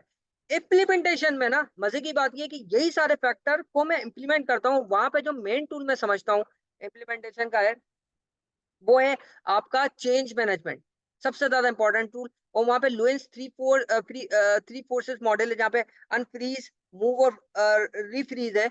ये बेसिक है, बाकी सारे जो टूल्स है उसकी एक्सटेंशन है, चाहे कॉटलर्स 8 स्टेप मॉडल हो गया या फोर्स फील्ड एनालिसिस हो गया, ये सारे के सारे जो है ना उसी की एक्सटेंशन है। तो ये मैंने आपको 3 हिस्सों में बता दिया। अब मैं आपको लास्ट बात कर दूं, इसके बाद हम बात क्लोज करते हैं। देखिए, बात सबसे ज्यादा इंपॉर्टेंट जो अब मैं कर रहा हूँ सर, वो ये है, जो काफी इंपॉर्टेंट है, गौर से सुनिएगा, उसके बाद क्लोज करना है। देखें, आ आ आ मुझसे ना एक स्टूडेंट ने सवाल किया था एक दिन पहले कि सर मैं तो सब कुछ भूल गया हूँ, और ऑल्दो मैंने आपके सारे जो गाइडेंस थी फॉलो की है, लेकिन अब मुझे ऐसा लग रहा है कि यार मैं भूल गया हूँ, और मैं मुझे तो ऐसा लग रहा है मैं पेपर कैसे जाके अटेम्प्ट करूंगा। मैंने उसको एक सिर्फ बात कही थी, उस वक्त दोपहर का टाइम था, तो मैंने उसको कहा कि यार तुम सब छोड़ दो, सही है, अब जो होना था हो गया, आपने सिर्फ एक काम करना है, और वो प्लीज बिल्कुल तरीके से कीजिएगा। और वो काम ये है कि आप आईकैप का वो क्वेश्चन, सिर्फ एक क्वेश्चन की बात करूं, वो क्वेश्चन उठाएं, वो क्वेश्चन उठाएं जो कि आपने पहले पढ़ा हुआ है, उसका आंसर भी देखा हुआ है, उसका क्वेश्चन को दोबारा उठाएं, उसका आंसर दोबारा देखें, पूरा क्वेश्चन, एक क्वेश्चन मतलब एक पूरा क्वेश्चन, और वो क्वेश्चन नंबर 1 ही होना चाहिए, क्योंकि वही सबसे बड़ा होता है 50 मार्क्स। वो आप एटलीस्ट वो अटेम्प्ट करें देखकर। अगर आपके पास थोड़ा सा ज्यादा टाइम है, तो मैं ये सजेस्ट करूंगा, आइडियली आप पूरा पेपर अटेम्प्ट करो, पूरा पेपर। और जब मैंने उसको ये कहा, अच्छा उससे पहले मैं ये कहता हूँ कि आखिर का हफ्ता बचे है ना, तो उसकी मैंने आपको वो जो डॉक्यूमेंट शेयर करूंगा, तो उसमें आपको नजर आ जाएगा। तो लास्ट वीक में आपने वो 2 क्वेश्चन पिक करने जो आपने पहले देखे में, सही है, उसको दोबारा उस क्वेश्चन को देखना है, उसका आंसर को देखना है। उस हफ्ते के शुरू में एक अटेम्प्ट करें, और एक दिन पहले, पेपर से एक दिन पहले आपने अटेम्प्ट करना है वो क्वेश्चन देखने के बाद, आंसर देखने के बाद, क्वेश्चन और आंसर दोनों देखने के बाद। आइडिया सिर्फ ये है कि आपने पूरा पेपर अटेम्प्ट कर लिया। अब होता पता है कि अब मैंने खुद ये अप्लाई किया है, तो मैं बता सकता हूँ, और उसने वो अगेन वो मेरे एक्सपीरियंस को इसने वो किया, ऐसे बहुत सारे स्टूडेंट्स ने भी किया था, लेकिन उससे खासतौर पे बात हुई। तो उसने कहा कि वाकई में ऐसा हुआ कि वो जो सरप्राइजिंग एलिमेंट था ना सर, वो बिल्कुल खत्म हो गया। तो पेपर में सबसे ज्यादा इंपॉर्टेंट चीज जो होती है ना, वो होती है सरप्राइजिंग एलिमेंट, और सरप्राइजिंग एलिमेंट आपका यकीन करें बिल्कुल खत्म हो जाएगा अगर आपने एक रात पहले ही अटेम्प्ट किया, एक दिन पहले ही पेपर आपने अटेम्प्ट कर लिया ना, चाहे आपको टाइम ज्यादा लग रहा है लगने दें, कोशिश करें टाइम मैनेजमेंट, लेकिन लग रहा है लगने दें, लेकिन पूरा अटेम्प्ट जरूर जरूर जरूर करें। इसका आपको फायदा उस वक्त आपको इंशाल्लाह खुद आके बताएंगे होगा और नजर आएगा। नंबर 1। अच्छा, दूसरी बात जो इम्पोर्टेंट है, देखें, अ, एक चीज काफी ज्यादा इंपॉर्टेंट है, मैं ये एग्जांपल कई दफा दे चुका हूँ। आपने थोड़ी सी इररेलेवेंट सी एग्जांपल लगेगी, लेकिन उसको अगर आप गौर से देखेंगे ना तो समझ में आएगा। और वो ये है कि जब आपने सबने देखा होगा कि हमारे ऑफिसेज में एक फायर एक्सटिंग्विशर सिस्टम होता है, सही है, हर जगह अवेलेबल है फायर एक्सटिंग्विशर सिस्टम। अच्छा, फायर एक्सटिंग्विशर सिस्टम का बेसिकली काम ही होता है, जो ऑटोमेटेड होता है, कि जैसे ही फायर इरप्ट हुई वो एक्टिवेट हो जाता है। अच्छा, जब वो एक्टिवेट हो जाता है ना, तो उसका सबसे ज्यादा इंपॉर्टेंट बात ये होती है कि फिर वाटर स्प्रिंकल्स होते हैं, और वाटर स्प्रिंकल्स फिर ये नहीं देखते कि नीचे लैपटॉप पड़ा है, फाइल पड़ी है, कुछ भी पड़ा है, टेबल पड़ा है। उस वक्त सबसे ज्यादा इंपॉर्टेंट बात क्या होती है सर, कि उस इमरजेंसी सिचुएशन से इवैक्यूएट करना है। अच्छा, एक और अक्सर हमने जुमला सुना होगा सर, पता इमरजेंसी सिचुएशन में नॉर्मली कि देखा होगा कि वो बोल कहा जाता है कि यार मुझे पता ही नहीं चला, और मैं कब वहां से निकला और वहां से आ गया, लेकिन मुझे कुछ भी याद नहीं है। यहाँ मजे की बात ये है कि उसको याद कुछ नहीं है, लेकिन उसने उतना परफेक्टली रिस्पॉन्ड किया कि वो अपने आप को बचा के लेकर निकल गया। तो अब अब जो मैं बात कर रहा हूँ, पूरी तमीज़ बाँधी हुई, उसकी मकसद ये मैं बता रहा हूँ, वो गौर से सुनिएगा। वो बात ये है कि ये जो जिस तरह ये जो फायर एक्सटिंग्विशर सिस्टम की मैंने एग्ज़ाम्पल दी इमरजेंसी, इसी तरह हमारे अ, अल्लाह ताला ने हमारे सिस्टम में भी एक इमरजेंसी बाकायदा इम्प्लीमेंट किया हुआ है, जो कि इमरजेंसी सिचुएशन में एक्टिवेट होता है, और जब वो एक्टिवेट होता है, तो उस वक्त काम पता है क्या होता है उसका, वो मैं आपको बताऊंगा, आप प्रैक्टिकली उसको कंफर्म करेंगे। उसका काम ये होता है कि भाई जिस तरह इमरजेंसी थी, मैंने माइंड को सिग्नल दे दिया, अब इमरजेंसी सिचुएशन है सर, सारे सिस्टम्स बंद, अब मुझे वहां से निकलना। आपने अक्सर देखा होगा कि बहुत सारे टाइम पर पेपर में आपको याद नहीं आ रहा होता, जैसे ही पेपर खत्म हुआ सर ये चीजें धड़ी याद आना शुरू हो गई, अगले ही 5-10 मिनट में ना चीजें याद आना शुरू हो गई। ऐसा कई दफा होता है, सही है। उसकी वजह ये होती है कि आपने अपने सिस्टम्स को बंद कर दिया था और कहा ये कि इमरजेंसी सिचुएशन, और वो आपने उसको, अगर मैं आम अल्फाज में कहूँ तो उसको मैं कहता हूँ प्रेशर ले लिया आप।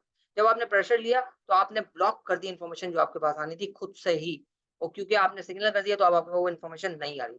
अच्छा, अब मसला ये है कि ये काम जब हम करते हैं ना, तो इस वजह से पेपर में खास तौर पे ये एक इश्यू आता है। अब मैं ये नहीं कह रहा, अगर मैं ये कहूँगा कि सर प्रेशर ना लो, तो ये तो वही बात हो गई कि मैं आपको कह रहा हूँ खाना ना खाओ।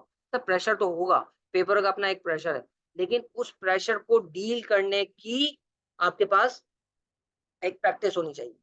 तो वो प्रैक्टिस कैसे होगी? वो प्रैक्टिस मैंने आपको एक तरीका बताया, एक लॉजिक ये भी है, जो पेपर एक आता है। और दूसरा, अपने आप को ना, अब जो 2-3 हफ्ते हैं ना, उसमें एक और अलग काम करें, और वो एक्टिविटी 20-25 मिनट की रखिएगा। उसमें आपने ये करना है कि यार, आपने पहले तो कुछ आईसीडब्ल्यू का कुछ मटेरियल घुमा लिया 1 हफ्ता, और फिर थोड़ा-सा आप ये काम करें कि यार कोई भी क्वेश्चन उठाएँ और उसमें आंसर चाहे आपको आ रहा हो ना आ रहा हो, आप अटेम्प्ट करने की कोशिश करें। अब वहाँ पे अगेन मेरा मकसद याद ये रखिएगा, ये नहीं कि मैं सही आंसर करूँ। अब उसमें मुझे मकसद ये है कि अगर मुझे कोई क्वेश्चन नहीं आ रहा तो मैं कितना अच्छा वहाँ पे रिस्पॉन्ड कर पा रहा हूँ। क्या मैं अपने माइंड को काम कर पा रहा हूँ? अगर मैंने वहाँ पर फॉर एग्जांपल 30% मटेरियल भी लिख लिया ना, जो उस सवाल से इसका मतलब आई एम सक्सेसफुल। तो ये आप प्रैक्टिस ज़रूर कीजिएगा, ये 2-3 चीज़ें मैंने बताई बड़ी की, ये ज़रूर कीजिएगा। It means we attempt at least 2 papers in full before exam then fear on yes, बिल्कुल, बिल्कुल ऐसा है, और खास तौर पे 1 दिन पहले तो इसका एक मैजिकल आपको फैक्टर नज़र आएगा। ठीक है जी? अच्छा, अब सर साउथ की इंशाल्लाह सेशन है, मैं यहाँ पे क्लोज़ करता हूँ। MS2 ग्रुप्स में मैं वैसे अवेलेबल हूँ, और चीज़ें जितनी मैं आपको शेयर कर सका करूँगा। Thank you so much for your time. नहीं, नहीं, बिल्कुल, इंशाल्लाह, इंशाल्लाह अल्लाह ताला के हुक्म से सब ज़बरदस्त हो जाएगा, और अल्लाह ताला के हुक्म से इंशाल्लाह हम जो है ना, आप खुशी के साथ ही मिलेंगे, और बहुत ज़बरदस्त है। ठीक है जी? तो यहाँ पे मैं सेशन एंड कर रहा हूँ, और थोड़ा-सा आप यहाँ पे जॉइन आएँ, क्योंकि सर अभी जॉइन करेंगे।